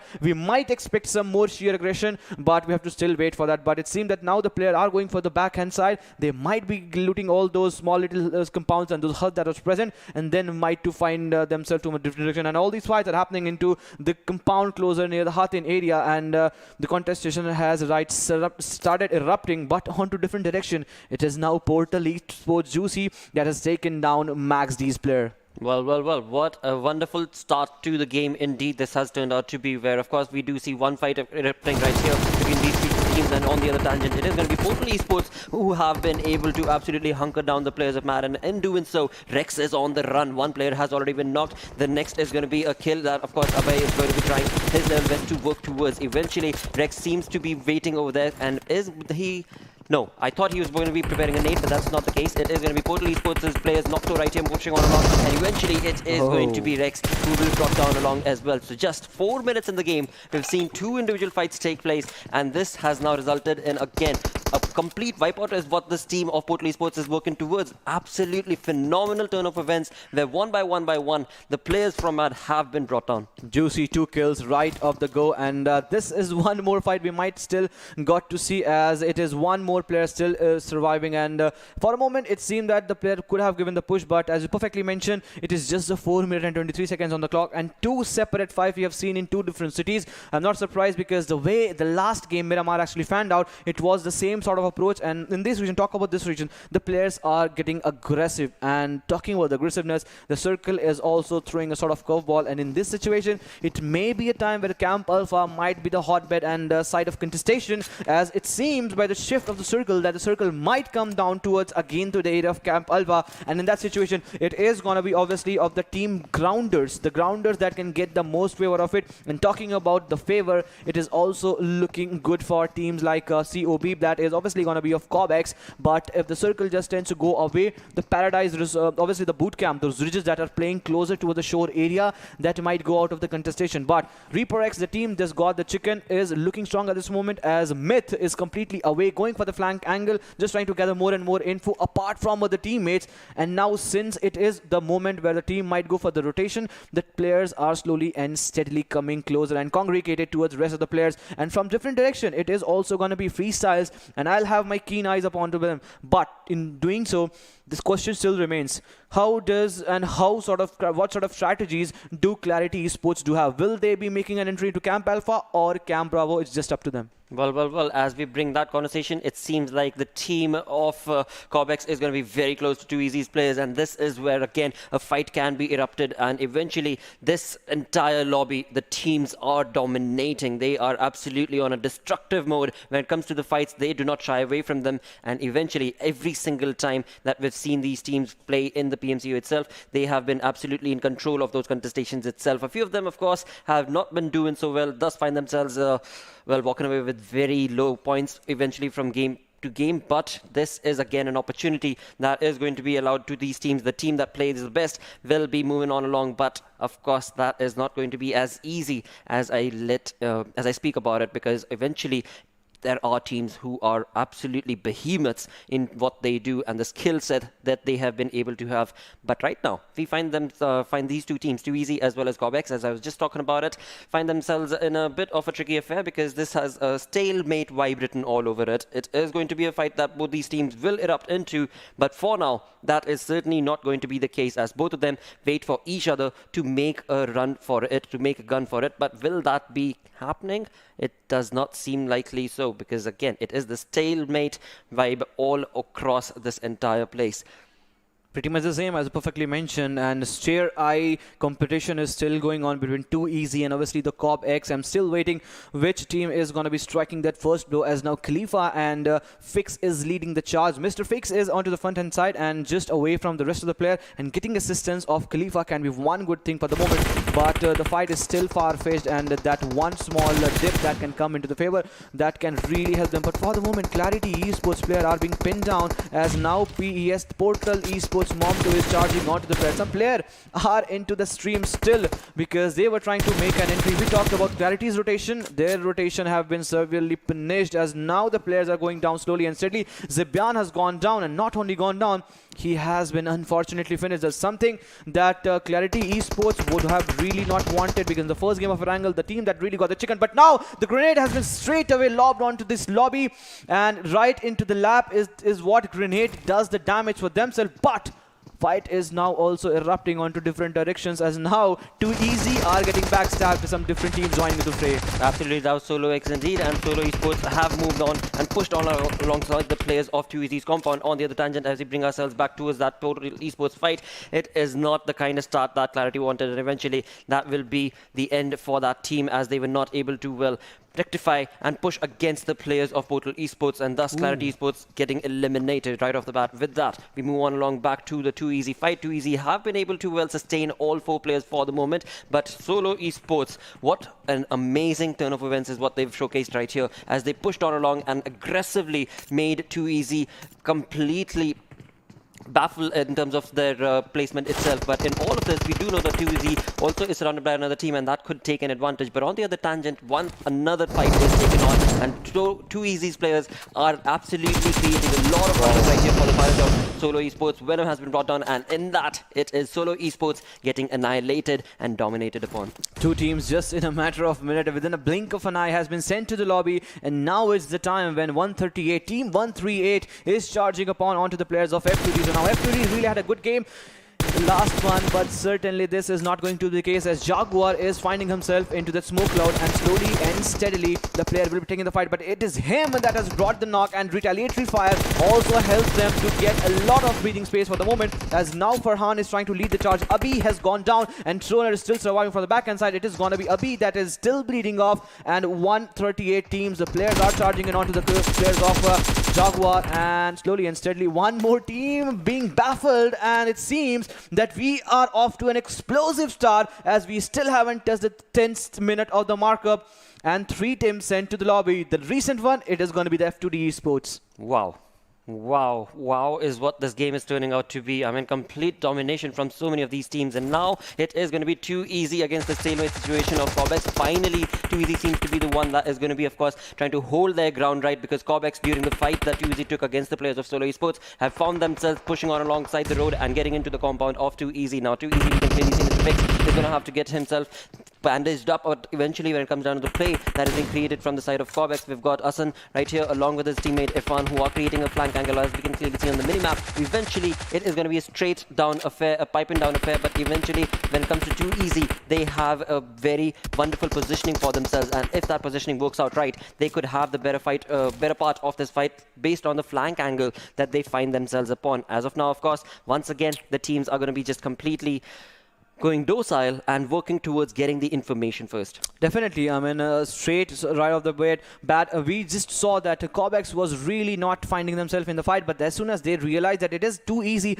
that is just trying to pin down the players, and it was obviously a solo that really got the better half of this fight, and they were eliminated. But certainly it is again a stalemate situation where all the 4 players are aligned. Ehsan and Saf on the left hand side, and with Irfan getting the TPP advantage with Adam Khor into the center line of the circle.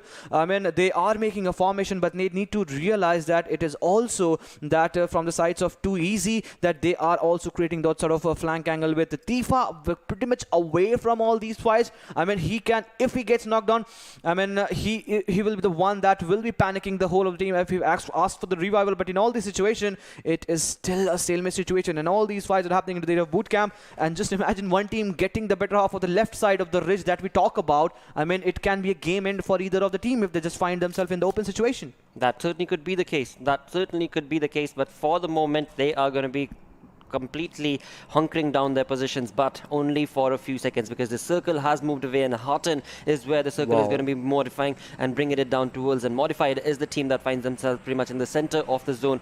Very close to them, of course, is going to be the team of ZARAR, and from the northern front we can clearly see that Star has also made that rotation. It is going to be an interesting turn of events where just in the first 12 minutes we've got so many teams who have been eliminated, but as the rotations are being made, we can see from the side of boot camp, Too Easy as well as, of course, COBx are going to be making their own individual rotations, not going to be contesting for now, because they know the importance of getting into the zone itself, and that is what they're going to be working towards. Talking about late rotations, 138, that team is now finally making that rotation to get into the circle itself, and Portal Esports completely swimming their way across to get into the zone. Very perfect state of affair indeed for this team, because this team has been able to accumulate 6 kills already in the 13-minute marker on Sanhok. Observers, you are doing a commendable job, and in that one exclusive drop right on the shorelines area, do Portal Esports player have the courage to even get close towards that? It seems that since now they are getting peppered with a lot of bullet, it seems that ReaperX can really have a party and really can have a fish party, as now they are trying to get all the players into his hand. With Baby still swimming, he has been spotted down, but obviously the waterline, shorelines, it is difficult to knock down the player, but he really has a good chance to actually secure at least 1 or 2 of the kills with Groza in the exclusive drop that we're getting to see on the 3rd airdrop. I mean, this can be a real beast only if any player gets a hand onto that. Onto the other hand side, it is again Portal Esports, a complete team.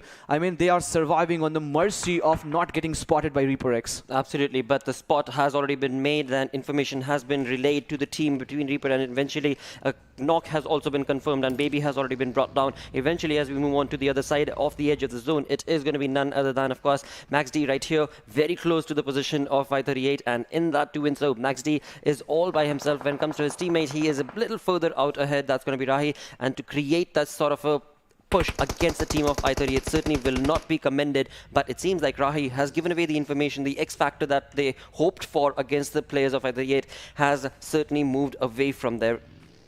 Indeed, as you perfectly mentioned. But now Mom2 goes down. That means Reaper X have started retaliating. And not only Mom2, it is also from the sides of Baby that has been pulled down from the sides of Reaper X. And all of a sudden, completely unsettled is the word that I'm going to use for the sides of Portal Esports. The team that really got early kills, that really eliminated Clarity Esports, are now on the receiving end. I mean, they're getting the taste of their own medicine. You remember when they were Clarity Esports were making a rotation to the water areas, they were the one that got pinned them down. And they are repeating the same sort of mistakes. I mean, history repeats itself, but the wiser are those ones that who really learns from the mistakes of other. But certainly here, Portal Esports didn't learn anything. Well. Again, it is nothing taken away from them after all, because they were able to get decent amount of points for themselves. 2 players still surviving for the side of Portal Esports as they find themselves outside the zone. Hopefully we'll be able to make a rotation to get inside the final 2 players of Portal Esports, and that is again the same thing that is going to be showcased from the side of MaxD Esports, as well as 2 players right here. Of course, Asad as well as his teammate Rahi are going to move in along slowly but surely towards the comfort of the zone, and as they do so, they will find themselves surrounded by so many teams. Talking about the circle itself, it is not looking good for Portal Esports as they have been eliminated on the 11th position. 10 teams remaining. We do see COBx Esports as well as 2EZ getting into the zone, but 2EZ, they could be the ones that can maybe rip a thread across Reaper, but we shall have to see if that will be the case or not. Team Star in a complete control, but the bigger question is which side is the circle gonna be making the next shift at the end. With this shift, we are getting to see half of the total area is on the water hand side and half, not even half on the land hand side. That means there is gonna be a lot of ruckus, lot of chaos, and starting things off, it is gonna be Ripper X that is trying to rip that party apart from each and every one team, and it is gonna be obviously FS that are again on the receiving end as Malik goes down, and certainly they are now caught in the rotation. It seems that COBx is the one that has spotted down, but it's not only the COBx that have spotted a freestyle player down, but Reaper X is also one team that has spotted Saf down, and he has brought the tap shot onto Saf, and with the 20 HP, with he surviving, he is not looking good at this moment, as he will be getting assisted from the rest of the teammates. But the question still remains, how are these teams going to be surviving in this small piece of land? Because on the different direction, the fight is also happening. On the southern side, it is also going to be Reaper X that are trying to rip things apart from the western side. On eastern side, the teams are coming in. The teams are coming in slowly and steadily, and just because of that, we getting to see Modified Zod getting the better half of MaxD Asad, and in a blink of an eye, MaxD has also been thrown out of the match. Well, not the kind of play that of course MaxD wanted to be a part of, but eventually that is what the game is going to be throwing at them. Eventually when the game moves on along with the 9 teams that are still remaining, we are 17 minutes into the game. Reaper X certainly trying to dominate and get so many kills for themselves. On the other tangent, it is of course COBx Esports that were trying to take a fight against the players of Freestyle, were able to bring down Malik down, but eventually of course they were at the receiving end thanks to the team Reaper. But now when they have moved away thanks to the smokes, COBx are now into compound of Freestyle, and these perfectly set up nades that are being brought on from the side of Gadari is going to be completely decimating the position of COBx from the looks of it. As of now, the damage is not really being created, even though the lot of utilities are being utilized from the lad.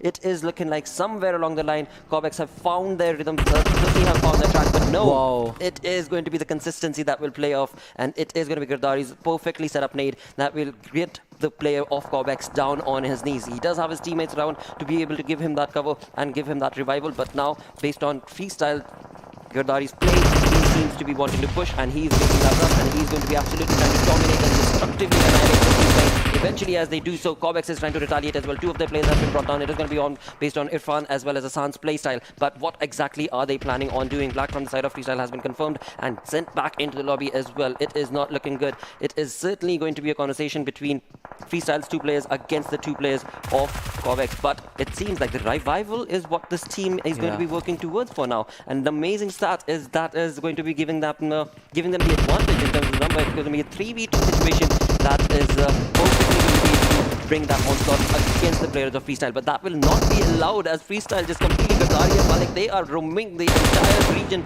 with absolute destructive force, and doing so has resulted in COBx's one final player remaining, and he's not going to be able to do much because eventually Malik and his teammate have just been completely annihilating their opponents. That was COBx, and COBx being sent back with only 1 kill on the 8th position. Oh boy. Best part for that mini generator is that when it runs, eventually it deafens the opponent here, and they are just not able to hear. And he was constantly using that M249 into action, and just resulting with the COBx completely getting decimated. I mean, all credits to the player from the sides of Freestyles Malik that really made it possible. This is not the way you're trying to make an entry. You are trying to make an entry, but it is going to be Shabdar from the sides of Grounder that has taken 1v3. Eventually, it is going to be the last player surviving from the sides of the opponent team that is trying to make a push, and Modified all of a sudden has been completely shut down with one player that needs the revival. They are certainly the man to go with. One player completely away from these areas. One player is also approaching towards the zone, and he is into the stream. He is into the water areas, but as soon as the Grounders, rest of the players,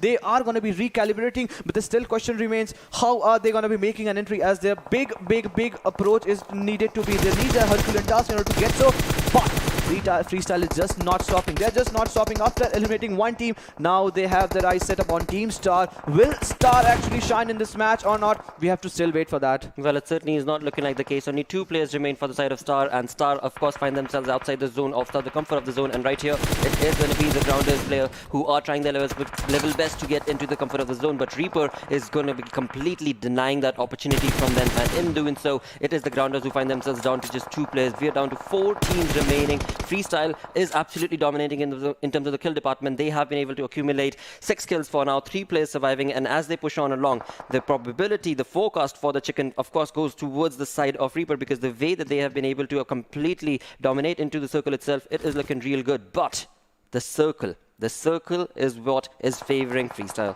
Definitely, Circle is favoring the Freestyle, as perfectly mentioned, but so is not for the rest of the teammates, and also for Reaper X. For the time, Reaper X has Knight, has that ground for its own time, but for how long, that is going to be the question, as now they are trying to segregate all the loots coming in. But Team Star perfectly, they were being hunkered down. 2 players still surviving from their side. Now they are slowly and steadily peeking their way onto the players where Freestyle actually position and Tyrant on the back end side. They are trying to take down the Grounders. The Grounders are there. They have not grounded, but rather they are trying to swim down their way. But this is going to be a tough challenge for them, as now they have their crosshairs set upon to the players, and now Malik is just not stopping. After 3 kills, he seems no shots satiated and unsatisfied is what he is for now, and he is getting a lot of kill, a lot of flesh he has actually carved out from the body.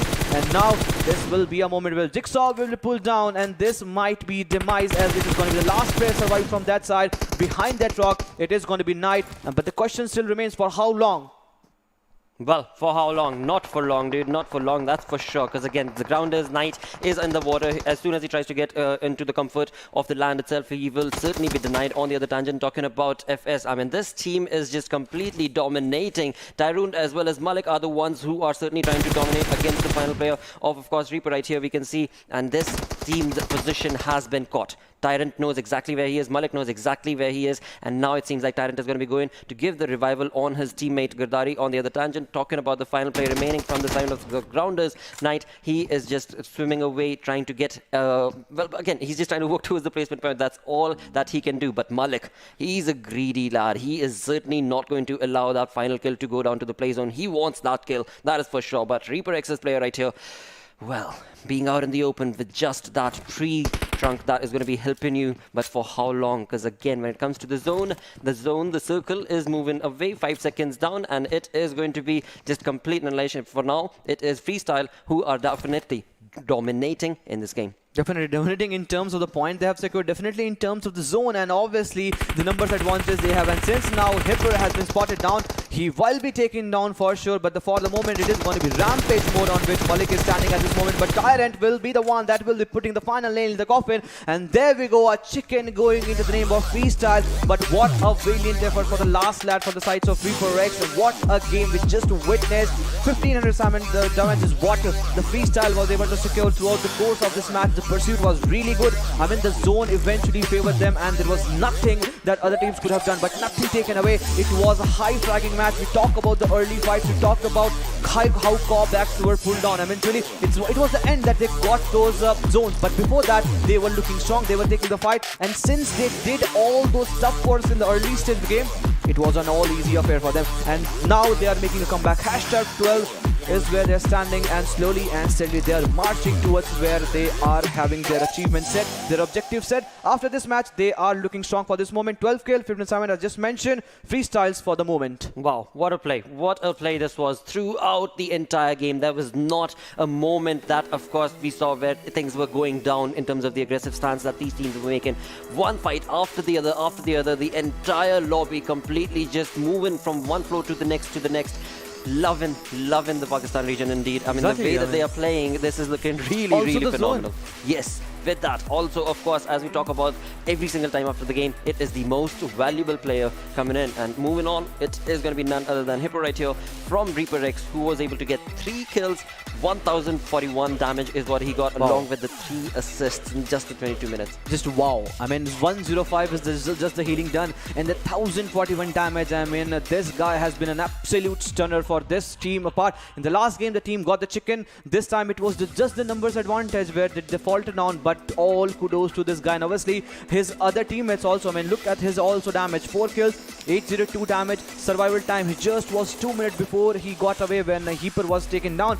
But what a game again for Malik and Tyrant. You talk about the kill and being greediness. It is Malik with 6 kills and 503 damage. I mean, he has been really good with those kill conversion rates. Most certainly, absolutely, perfectly on point, and the skill set working in this team's favor as well. What a GG roll this was, along with, of course, the 5th position being taken on by Shamar right there from 138. So a team that was able to participate in some decent fights. They were able to dominate against so many of the teams, but eventually, as the journey continues, we have the match summary on our screens, where Malik, of course, got the highest kill. His teammate Rizari got the maximum assist, and as the moves on along, it is going to be, of course, Reaper's Hippo with 1041 damage that he was able to deal. Indeed, it is a brilliant match. What a match. I mean, what a comeback for all these teams. With Grounders were certainly looking good until and unless they just found that offshore. They had a very good position for them, but before that they were able to get 5 kills, and at the end that get accumulated, and they were the one that got the 15 points in this match for sure. Team Stars on to the other hand side, they were the one that also really starred. I mean, I was talking about whether they are going to be shining or not. Pretty much they have, I mean, partially they have shine in this match. I mean, total of 11 points, still a decent one. And if the team tries to work and emulate the same sort of performance, I mean, one slot is booked for them in the finals. Most certainly, but as we move on to the second page, this is where we start off right off the bat from Clarity Esports. That was all thanks to Portal Esports' aggressive play, sent back into the lobby on the 14th position itself. But let's just combine all of these wonderful fights through, of course, the Oppo F90 Pro moments. Exactly, and this will bring a fresh, if you have missed the fight, and if you have loved to relive the fight, and I will be really loving to relive this fight, as it was in the early initial stage of the game where Modified were just being pushed upon to obviously some other teammates, and it was not looking good for them. As soon as they got down, it was their demise, but certainly it was Nocto that took the 1v1 fight, and then it was Clarity that was completely decimated. I mean, they were just not given any sort of chance against Portal Esports, and then we head towards those boot camp fights where it was Team Too Easy that really took the fight too easy, and then it was an all easy affair for them. Team 138 was also looking fantastic in the way, and Jaguar, that poor little guy, didn't have that any sort of thing, because being engulfed with 3 players in a close vicinity, that's impossible to survive. Most certainly is, and as the fights continued on, this is when FS started reigning supreme, and Freestyle started their things off against the players of course, those COBx. But as the journey continued on, as the game progressed on along, so many of these teams chimed in and showcased some perfectly strategic plays. But the Grounders, they were part of some interesting fights over there, but that was the end of it, and that was the demise. And as the game progressed on, Freestyle just continued on reigning supreme till the time they got a chicken dinner from the entirety of the saga. As we move on to the overall ranking, the storyboard has, of course, Clarity on the second position for now. 95 is where they're standing, and just the 7 match, one more left. I mean, how far and what sort of deficit are they going to be charming upon and closing by with? Still a lot of point to just talk about and think about. I mean, 39 there and just 5 where makes a total of 44 is what they're still away from UAG, but the lads and the guys still have. In this last game itself, it was an early elimination, and just because of that, we are not getting to see any sort of change in terms of point table. The current Clarity is holding, but for sure, the last game is going to be where they must be having a good objective in order to get closer towards that. Talking about that, Freestyle is also one team that really had a very good game, and now since that 0 has been converted into 1 in terms of chicken, now they are getting close towards where they actually want to find themselves into. At the end of the day, it will be top 14 that will be qualifying, and in doing so, it is also solo esports that have now come in. Now it is going to be all upon how F2D Esports is going to be making a comeback in the last match or not, because the point difference is not so much, but still enough. If they falter down, they will be still on that 16th position. Talking about the teams on the third of the chart, Max Esports, the team really faced an early elimination this last game itself. They most certainly did, and as the journey progressed on, we also had Modified be a part of some fights. Team 138 also were showcasing some wonderful skills for themselves. ZARAR Esports as well as PMCO Esports find themselves on this page. Now again, when it comes to the points itself, from 17 to 24, we're looking at 44 points down through 28 points. So there is a difference, there is a gap in there, and if there are going to be teams who are going to be dominating with this sort of a destructive force, as was just showcased from Reaper as well as PMCO Esports, then it is going to be a tricky affair to find yourself in the top 14. But again, I mean, nothing can stop these teams. It is all based on one good game, one good day, and of course we've seen that again and again in so many different tournaments, that things absolutely do start working in the team's favor. But that is, of course, if the team starts bringing in that sort of a synergistic performance, and that's going to be crucial for the teams to do so if they want to participate in the finals. Yep, indeed. I mean, it's the high time that they need to actually chime upon and just get closer and closer to where they have the objective set. Top 14 should be the only aim, but before doing so, they need to get closer toward those 16, 17, 18 points ranking, where already the other lobby from the sides of Group B and C are standing, and certainly not the way. Team Too Easy and obviously COBx should have chimed upon too, but COBx really gave a good fight, but certainly this was not the case where they could have chimed upon. But the way now Freestyles is actually getting into the groups, things are generally heating up in this region. Yes. That certainly is true. With that, we've got one final game remaining, but before we jump into the map, of course, it's time to take a short little break. Stick around, we're going to be right back.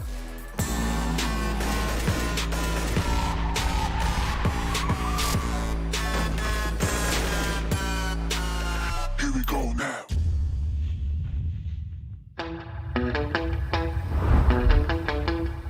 Are you keeping it real? I'm calling shotgun, wanna see my baby run. Oh, what's the word on the sea? Kicking up the dust.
All right, welcome back to PUBG Mobile. Of course, this is the PUBG Mobile Club Open 2021. Thanks to Oppo F19 Pro. Time to get busy. It is going to be the final game of the day where we will be looking at Erangel. We've got 3 games done, and it has been a very dominating performance from these teams in the Pakistan region. But now it is time to have a look at the final say. And this time around, let's see if it'll be a different team or will it be one of those that will move in to take a chicken dinner.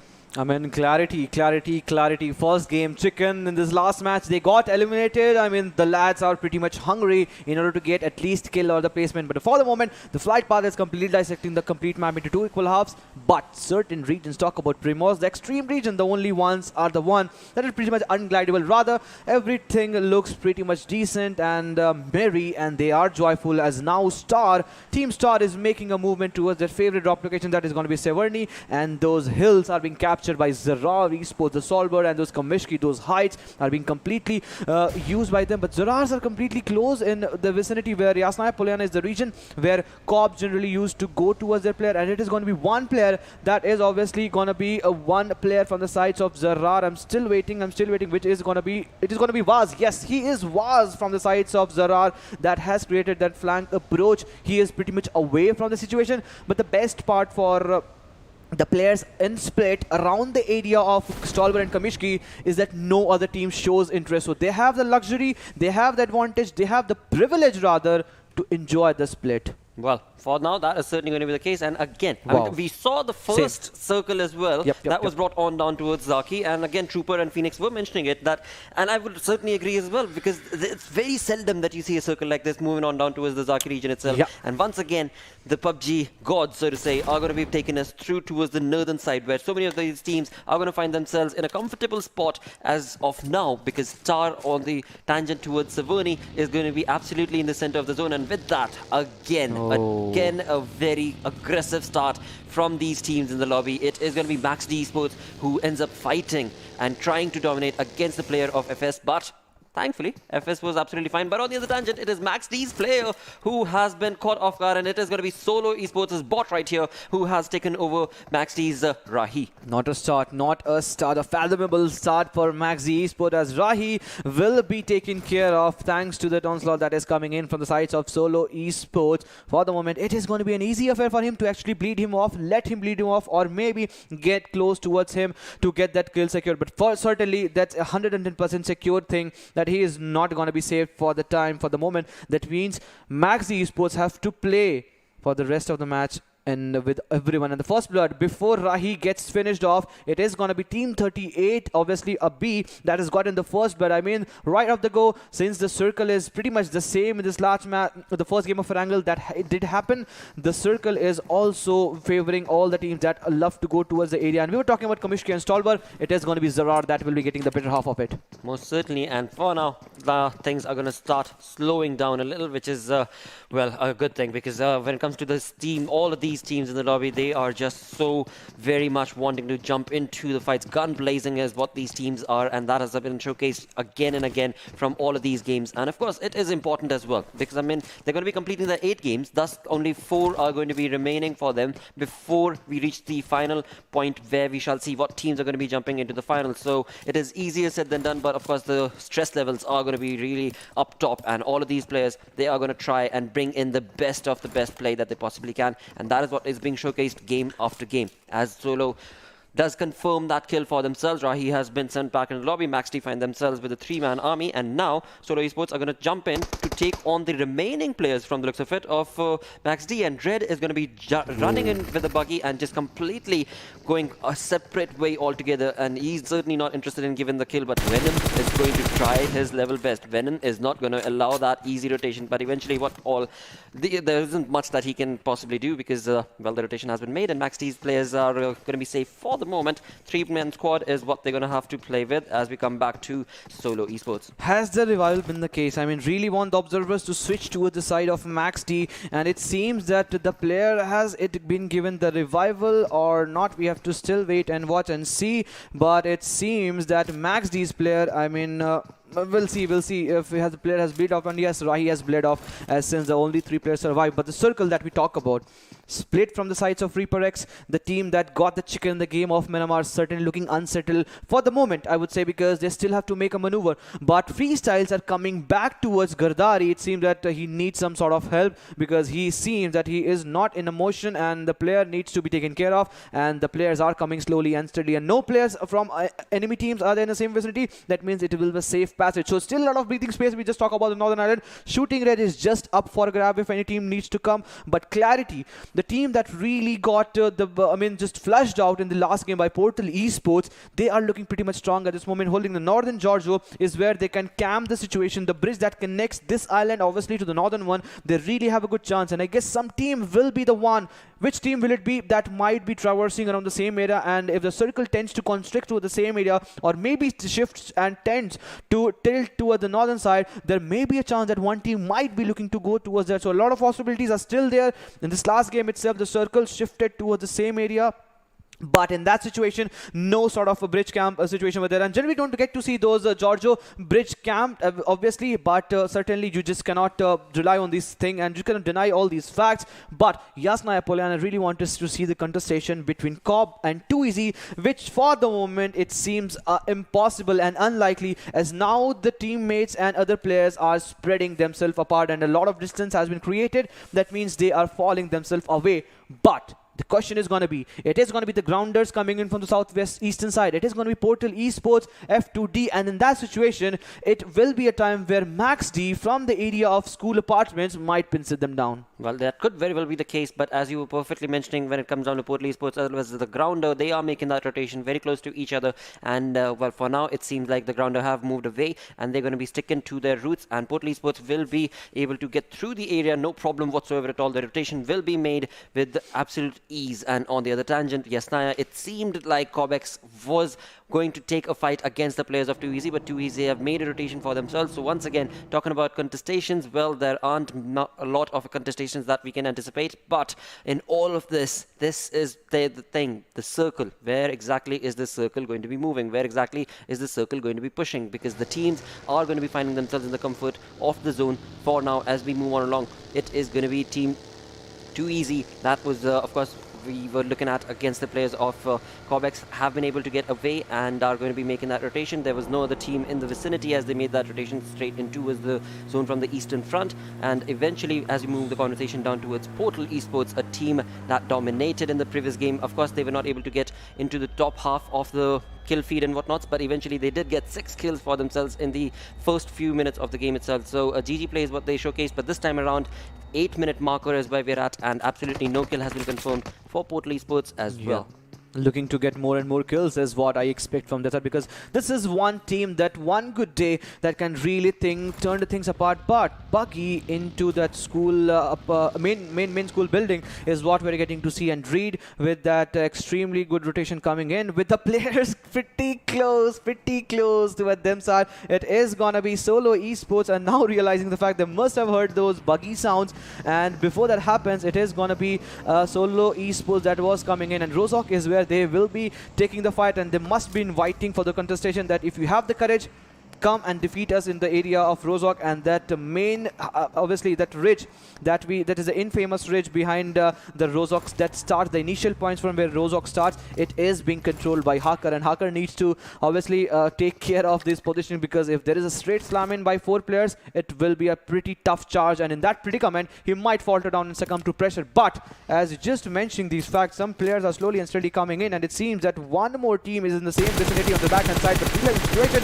which is Hacker, that has fallen himself away, and the same situation did happen when Solo Esports, all the 3 players and 4 players were charging in. Hacker was the more wiser one that decided to fall himself away. But one team is still surviving in the backhand side. You can get to see the green marker that is still cutting away from the screen. It is in the same vicinity. I'm still waiting to see which team it is going to be, and at that point, at that situation, obviously it is going to be Portal Esports, one big team. I mean, this is certainly going to be a challenging thing, but Max D's really have a good chance to go into the northern side, but the speed with which ZARAR have made a rotation, is just phenomenal. And also from the sides of Freestyles, the players are slowly and steady, but there is going to be some ruckus, some real traffic on that Rozhok bridge that connects the Northern Island. Most certainly that is going to be the case. For now, we can clearly see the teams are making some incredible rotations from the side of F2D. They are making a rotation through the stalwart and going to be going on into the zone itself from the eastern front. On the other tangent, right behind them is going to be the side of the grounders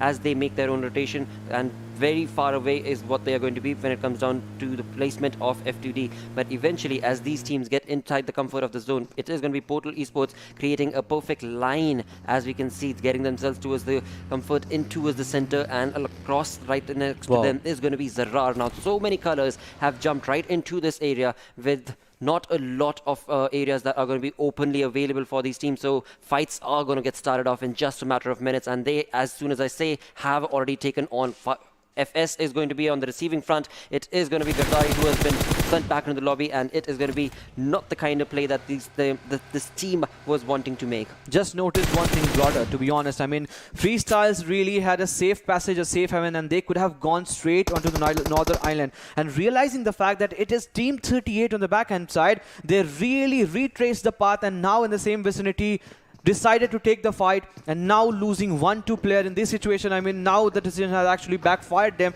as it is Black that is still surviving, but for how long, that is going to be the question, and what sort of dent that has been dealt onto the player, as now Team 38 has secured 3 kills, and that may be only from the sides of Freestyle. And now, after losing upon to the player might be making a rotation, but some friendly banters with those buggy getting flipped down is also being done. I mean, this team is really having a merry time, a really joyous time, and they will making a rotation. Look at the way they are going for the rotation. They are not crossing the apartment straight away, but it is going to be a tough task, as now Malik will be rescuing Black, or not, because he was going for different directions. Maybe he'll be left abandoned because he was just not following his IGL directions, and that can be so be the case. But Malik is certainly going into zone. Maybe he might pick this Black player, Freestyles Black player, and might get himself into the position. But still, it is a far-fetched approach, and they were relying on to the mercy of other player on to the other hand side. Team 38, they really have chosen a bigger route, but the most safe one. The most safer one, well, for now it is going to be contested, because it seemed like ZARAR's Cronus has gotten the better half of that eventual position, and it is going to be, of course, ZARAR and Escarel who are going to probably try and decimate the position that ZARAR Esports have created for themselves, and in doing so, just some perfectly set of bolt action parades is what he's going to be bringing to the table, and this is where Solo Esports are going to be pincered down. I mean, all 4 players in that small little shack, even if they get the smoke and try and get away from that situation, it is not going to be, and it's not going to be an easy task. Exactly. Why don't they go and push? Go and push. Go and push Cronus. Go and push Cronus. Go and push Cronus, and try to decimate all those vehicles that is into closer vicinity. It's just a one shack in which the complete team is pulled down, and it seems that now the ZARAR's player are in the motion, are in the commotion, and just imagine that shack being blocked by one vehicle and try to decimate the player and trying to burn down the player alive. That can be one thing, but ZARAR player has some different directions. ZARAR player has some different ideas, and now they are taking the fight. Irfan and Hassan was just brought down to 20 slaver HP. What a beautiful play coming in from the sides of ZARAR, and ZARAR being the more wiser one, obviously trying to backstab at this position. Cob at any moment might fall down, but in doing so, Vaz goes down in that 1v1 fight. It was a fight with obviously Thompson and M416, and here that .45 caliber wins. Well, what a play this is going to turn out. Indeed, it is going to be Cronus who will get the better half of the fight against the players of COBx, but eventually he is got down because of the health that he did not have, and COBx get the better half of that fight. What a play this has turned out to be, where indeed ZARAR, they seem to be very much in control, but eventually not the entirety of the team was part of the fight, because we can see the 2 players from ZARAR were onto the other tangent, and in doing so, they have lost their teammates. They were not able to get the points that they were wanting to work towards, and COBx are looking absolutely in control. On the tangent, talk about Star. They have a perfect placement in the circle itself from the start, and talking about the position has worked in their favor as they take on a fight against the players of Portal Esports. But in doing so, one of the players has been sent back into the lobby, and 2 of them have been knocked. So not the kind of gameplay that Star were anticipating,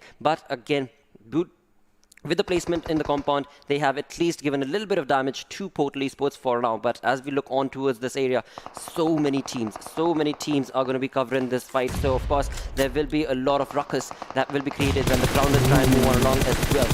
Indeed, it was. A grenade landed, but that's obviously this small little boundary saved him, and that just landed on his face. There was some sort of animation, there was that explosion sound and the animation, but certainly saving the player for the moment. And with that, Juicy is holding one different angle where they are pinning down the player from sides of Star, and Team Star certainly being pinned down. Rather, I would say they will be intentionally finding themselves into safe haven of this compound, because why they would want to find themselves away from this, because the 360 areas are completely surrounded by the players. From the back hand side, it's going to be F2D. Left hand side, it is going to be Team Jigsaw, and certainly it is one Portal Esports. Till now, they have known the name. Which team is actually made a big dent, as now 2 players have been sent back to the lobby. But in all these, ZARAR have got the 3 kills, but on the cost of 2 players getting away with T38, reigning supreme, 3 kill with all the 4 players standing. They are the man of the moment, and certainly these Savarni areas can be up for contestation, as now slowly and steadily might be other teams will be joining into the frame, and we might get to see some shore rotations, some different sorts of rotations might come in. But around the shooting range area is where Team Star having their eyes set upon, and it is going to be Max D that is getting a lot of bullets being peppered onto them. Absolutely, with just these 2 players remaining from the side of Star, it was of course the Grounders as well who were pincering them down. It was another team that was of course Portal Esports that were bringing in and the domination against the team of Star, and eventually in doing so, Star have well not been part of good fights, so to say. On the other hand, talk about the kill feed. The kill feed is going absolutely berserk, because there are so many teams who are taking on the fight, and Reaper X being the first team to be eliminated for the moment. And who is that? It is the Clarity. The Clarity with some real clarity, and the intention is pretty much set that we are going to be chiming into the match. We will making sure that we will be taking you down. And the team that really faltered in the last match of Sanhok is really reigning supreme. Will this be one more time for them to get close to the chicken? If so, they will be getting that deficit done, with which UAG TUF is standing above them. But for the moment, it is going to be Team Star that is holding the edge of the circle, but not in a good position, because after this, the circle will be shifting away, and this warehouse will be getting will not be the comfortable position where they will be finding themselves. And in doing so, it is going to be Team Grounded that is finding themselves away. But what a knock! Hacker has been knocked down from different directions, and that semi to long range mid fight is where Team Star is just winning the battle for the moment. Perfect spotting indeed coming in from the side of Star's player, and just some perfectly tap in from Mini has resulted in that knock, but a kill certainly has not been confirmed yet. Coming back to the team of Clarity Esports, this team is going to be pushing on to the 2 players of ZARAR right now, where ZARAR's team is going to be pincered down. There is going to be Bong and Sam. There are the only 2 players remaining from the side of ZARAR indeed, and it is Clarity Esports that is just completely wanting to decimate the entirety of this playstyle. It is going to be at the edge where the fight is going to be taking place. Star is now coming online, is coming alive. It is showcasing some signs of improvement, and they have taken a fight against the players of the Grounders, as the Grounders have pushed onto the compound of Star. But eventually, the Grounders, Shoptar, will get the better half of that fight. One of his teammates certainly was knocked, but eventually not for long, because the revival will be given, and in that, it is the Star team that will be facing the brunt of the situation from the side of Team Grounders. Reverses with which Malik is finding themselves, and he is now being pinned down, and the only option he can survive till the moment, it is gonna be if he try to destruct and try to destroy that car, and then just trying to find himself in that backlines of the car. But it's not going to it's not going to be easy task, as now Jigsaw with other teammates of the Grounder will be taking care of the last player, that is going to be Zyra from the sides of ZAR. And with this, one team also gets eliminated, with ZARAR spotting down the players of Freestyles. Malik at any point, at any time, if he does one silly mistake, will be sent back to the lobby. Well. ZARAR team is trying their level best to convert the information into a kill for themselves, but it's easier said than done, because they are so far apart. On the other tangent, Portal Esports have been part of this compound for a long time. So has been the case for F2D as well as the Grounders. The Grounders certainly have gotten the better half of the fight against the players of Star, but eventually in doing so have also given away a lot of information to the other teams that are in the vicinity. And as of now, it is going to be F2D Esports who are trying to spot the players that are in the close vicinity. But will they be able to get the kill for themselves? Will they be able to convert this into a fight for themselves, is what the question is. For now, it is not looking likely to be the case, where indeed Portal Esports are just completely quiet, whereas on the other side, for the side of the Grounders, they are on the move. Is it just that this area we're witnessing the fight? Because apart from any other area, we're not getting not even the kill fit dancing. I mean, it's just the F2D, the players are coming to the fight. And as soon as I said, it is Clarity Bablu Dani that has taken the fight against one team, and that is going to be too easy for them onto the receiving end. And it is not going to be easy for too easy, to be really honest, because it is Clarity with the momentum, with the day they are having for the moment. It is going to be a tough task. But as soon as the zone has made a shift, it is each and every every team that really relied to be in the center lines of the Severny has to make an entry into the zone, and in doing so, it is the water sort of rotation, it is the shorelines area where Portalis was pretty much close to the players, but Juicy really have that flank angle created for himself, and he might pin down the Grounders player. Well, for now, Portal Esports have the communication for the side of F2D as well. As Portal Esports made that rotation, they have gotten the information for F2D making a rotation as well, and now this will turn into an open fight from the looks of it, and that is what is going to be forced from the zone as well. As Portal Esports try and take on a fight, it will be them who will be backstabbed, because it was F2D who was able to spot Portal Esports' rotation as well. Portal Esports trying their level best to try and keep their players alive. Only a knock has been confirmed, the kill has not been given, but on the other tangent, Portal Esports are going to just completely decimate against the players of the Grounders. Knight has been brought down. It is going to be the Grounders who are at the receiving front with only 2 players remaining, but the Grounders in the kill feed, we can clearly see, are also absolutely taking a fight for themselves, wherein it is FS Malik who has been spotted, as well as a few other teams that are going to be not looking too good against the side of Team Grounders. 1 player each from the sides of Team Grounders, modified ZARAR, COBx, and obviously Freestyles are surviving in all this situation. It is going to be Portal Esports that are losing players as fast as they can do so, but this is not looking good for them as well as others, as Portal Esports 3 players are still surviving. They are holding the southeastern edge, and Shaptar is pretty much close. He is not trying to pepper down the bullets, rather be trying to finish off this fight with the use of utilities and grenades, and now getting the use of Nocto, getting the assistance of Nocto can really bring down a fathom onto the player. Now utilities are used for both the sides, and in doing so, Mom 2 has been knocked down, but from the backhand side, it is going to be Max D that can really be the party spoiler for them. Most certainly could be, and on the other tangent, it was of course the team of Portal Esports that were trying their level best to take on the players of the Grounders, but it was the team of 138 that got the better half of that fight and were able to bring in a third party. But now Clarity is going to be jumping into the arena as well, and it is going to be Maxi who are going to be absolutely there to receive them and retaliate against the push that they've been able to get. And it is of course Assad who has been absolutely perfect in terms of the spray that he's been able to create. Wolf has been brought down to his knees, but the teammates are certainly there, and they're going to push on long and hunker the players of Max D down, and in doing so have resulted in getting Max D sent back into the lobby. But now the conversation from Clarity moves away,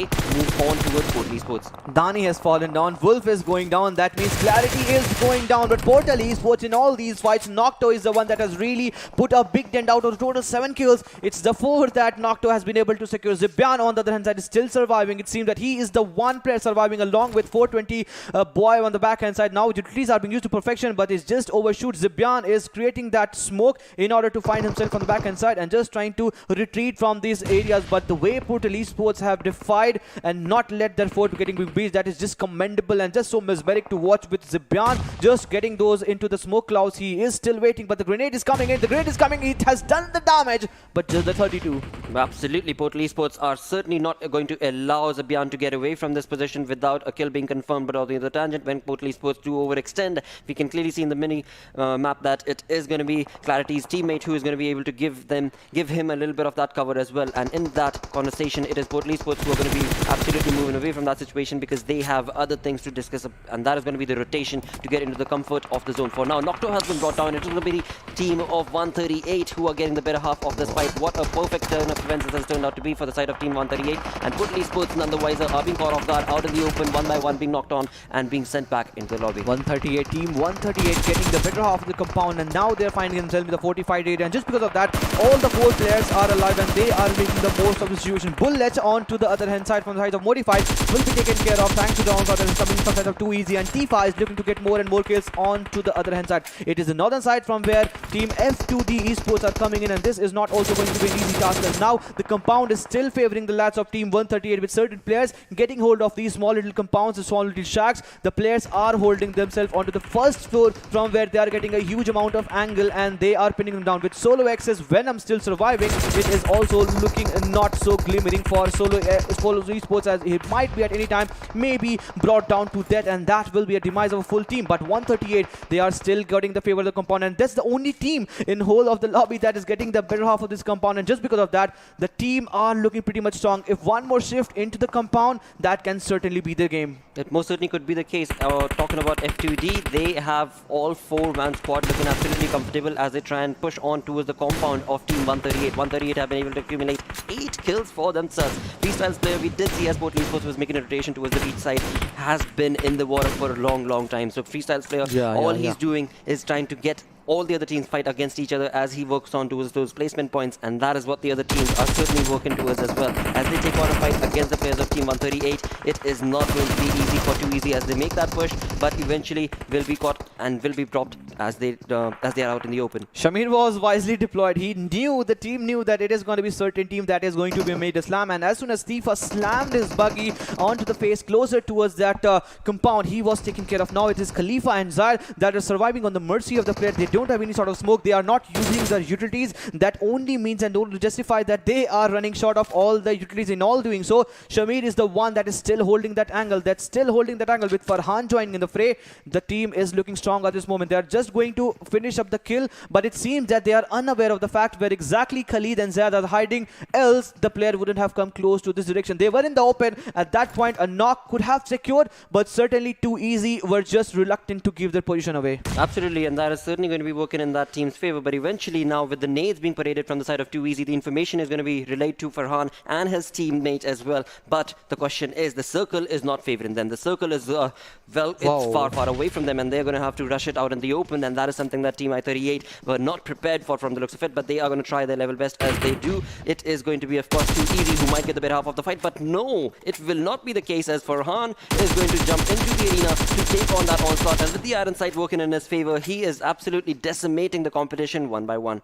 You remember Black when he was stuck in the area of Georgia pulling around, and he was the one that was really getting the better half of it. And the way he has maneuvered himself up, he has no sort of first aid, just the one, no bandage whatsoever, just the M416, not even the extended clip. I mean, what sort of game he has made possible. We have seen these sort of game in the past, and this is the one lad guy that can actually punish the player. If Jaguar doesn't spot him, he can be the one that any fine day can spot him, but still reluctant enough to get his position getting away. But F2D in all these fights is completely unaware of the fight. That is one snake that at any point from the backhand side can hit him so hard that the team just cannot survive the situation. But now Black is standing. He is trying to take up the fight. Now Black is letting things go away, but there is no sort of sound cue that is giving it away. He's trying to slither himself away, but as soon as he comes towards the same player, I mean, just the 5 meters, and he's still not taking the shot. Wow, what a play being created from the side of Freestyle's Black indeed, and it is going to be F2D who are completely busy with the fight against 138 that they have absolutely no idea as to who is on their 6, and this is so very close. Black is right there. Eventually he will be found.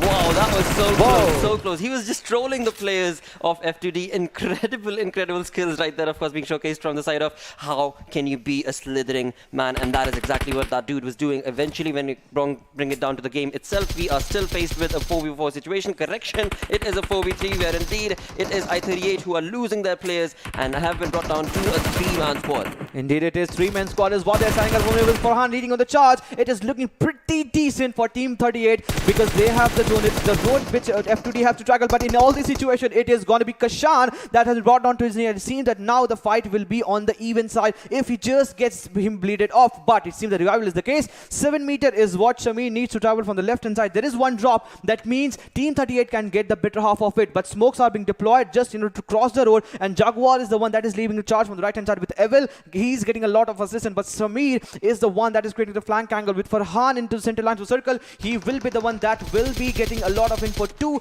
but Kashan is still not able to bring one more knock, and in doing so, Shamir just overexposed himself. He just got too close to the player of F2D, and just because of that, he was taken care of. But as soon as he was taken care of, it was Evil that got the better half of it, and finally, it was F2D, the Ben and the pink, the players that were wearing that pink marker that got the chicken. I mean, what a game, and they really held their grounds well. Eventually, they tried to retaliate. Eventually, they spotted the last player from the side of Freestyle's Black that was pretty much close towards him, and that could have taken a toll onto him. But denying all these facts coming out of all the blues is what all the teams are made up of, and they showed what sort of the prowess they are made up of. And 24 total points right off the go. They are good to go with 10 total ranking is what they have at the position. 9 kills is what they have been able to secure. 2,319 total damage. What a game for them. And this was a team that held, you remember Severnera for a long time. Yep. And it was 3 teams that came out of Severny. It was just the one, the team that got the chicken. They survived it to the last. What a play that was made indeed. I mean, of course, there's nothing taken away from the side of Team 138 as well, as they had the compound. They were working pretty much absolutely in perfection in terms of the aggression, but as soon as they left the compound and moved on into the open, things kind of went away from them. With that, the MVP coming in, it's going to be Knock Knock. Of course, he was the man who was able to give that revival to the player of F2D who was knocked, but eventually, as the journey continues, top 5 players coming in, with F2D's Knock Knock taking the MVP, but along with that, Team 138's Abi right there behind him with 4 kills, 597 damage. But on the third spot is PMCO Esports Nocto with 4 kills, 649 damage. And eventually, we do see F2D's 2 players. Definitely, it was one jogger from their side, and the players really made it possible. I mean, they really got some good points. It was, at the end of the day, the 25 points that they did secure, but in doing so, it was also Max D that got the longest kill registered in his name. 288 meter is what the players were able to do so, and then it was maximum assist that Bablu gave from the sides of Team Clarity. Max Assad again featuring himself in that most utility use, and thus resulting the match ranking that is featured with F2D Esports getting 9 kill, total of 24 total points is what they were able to secure with Team 138. It was also a high fragging game, but certainly Team 2 Easy relied on the placement points and thus getting total of 11 total points. But Freestyles, no kill whatsoever, only the survival tactics from one solo player, the solo army, the survivor from their side. I would say 10 total points in what? None from kills, but just the 10 from placement points. You have to commend Freestyles Black. The player was just so very good in terms of collecting those placement points for the team. And as we move on along, the Grounders, they held their head high in terms of the fights that they ended up taking, but the placement points certainly not working in their favor, resulted in them walking away with just 5 points. But Team Star, Reaper X, had a sad start into this game. With that, let's combine all of these wonderful fights that we showcased was through the, of course, Oppo F19 Pro moments. Indeed, and these are the refreshing moments. It was Siren that just bled off in the early stage of the game, and the last player, Black, was just left alone.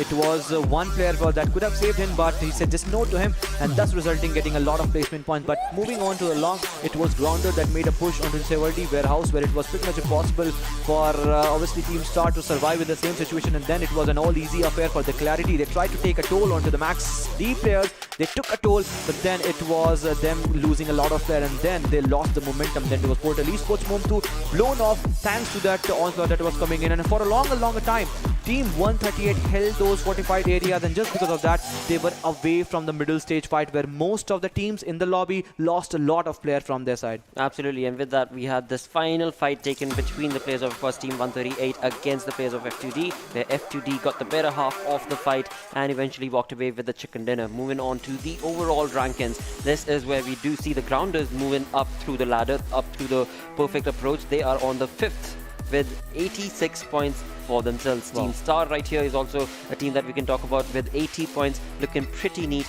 along with Reaper X. Clarity started the day on the second half of the chart, slowly and steadily getting closer and closer. Was the only aim before this match. They were below obviously UNBNF, but this match was certainly the way they actually tried to play to perfection, and since thus resulting a century mark for them, 53 total kills. I mean, the point is shared between the placement points and kill points in a well-mannered way. A good proportion is what I can get to see, but F2D Esports really getting closer and closer to where the first objective is to be, but Freestyle also being the one that are now really relying upon the placement point. Take out the 10 points just before this match.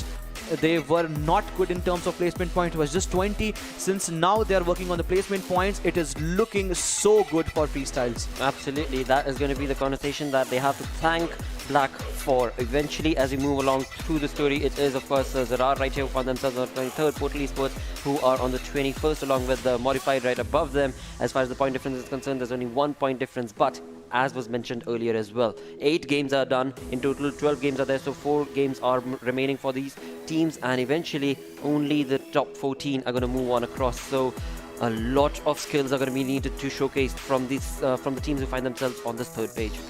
Indeed, Team 2 is not looking good at the moment. They're standing on the 24 total positioning points. A lot of opportunity was offered. In doing so, they really find themselves in a position where they must not to be at this position. And since it is a Team Apex and COBx just not getting, eventually it was COBx at this game where they just did find themselves in the position they really didn't have to be.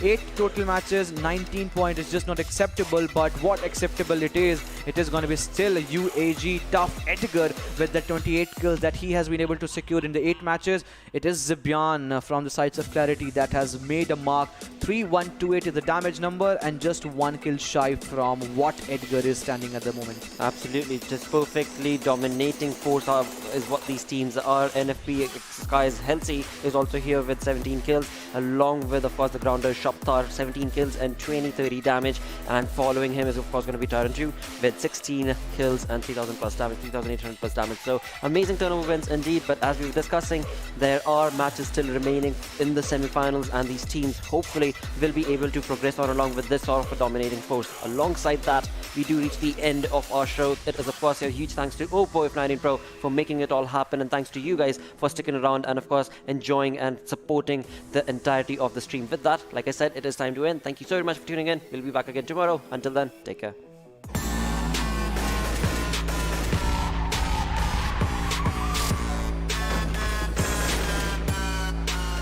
Here we go now.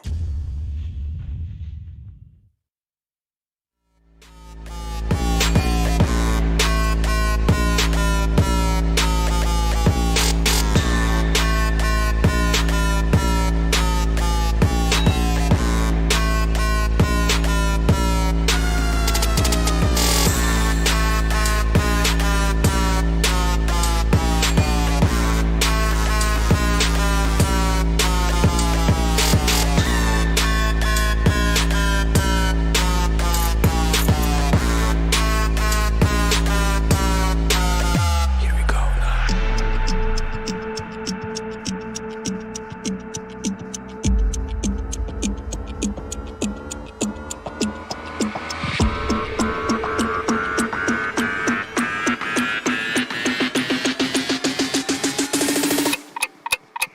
we go now.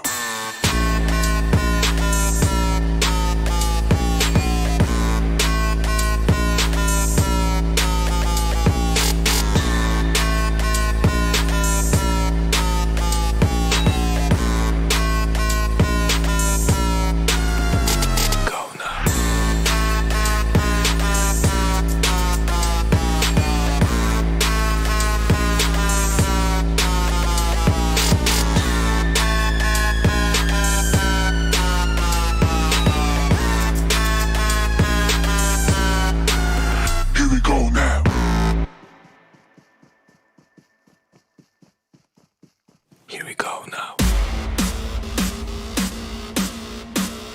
Here we go now. Here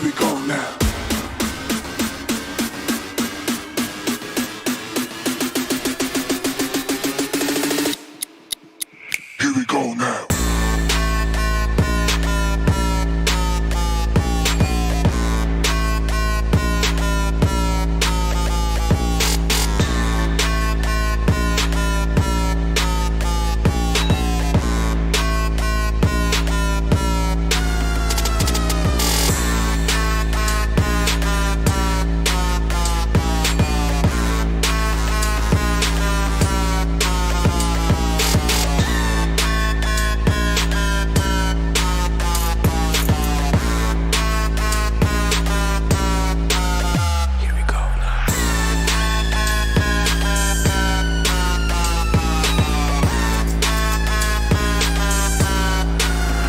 we go now.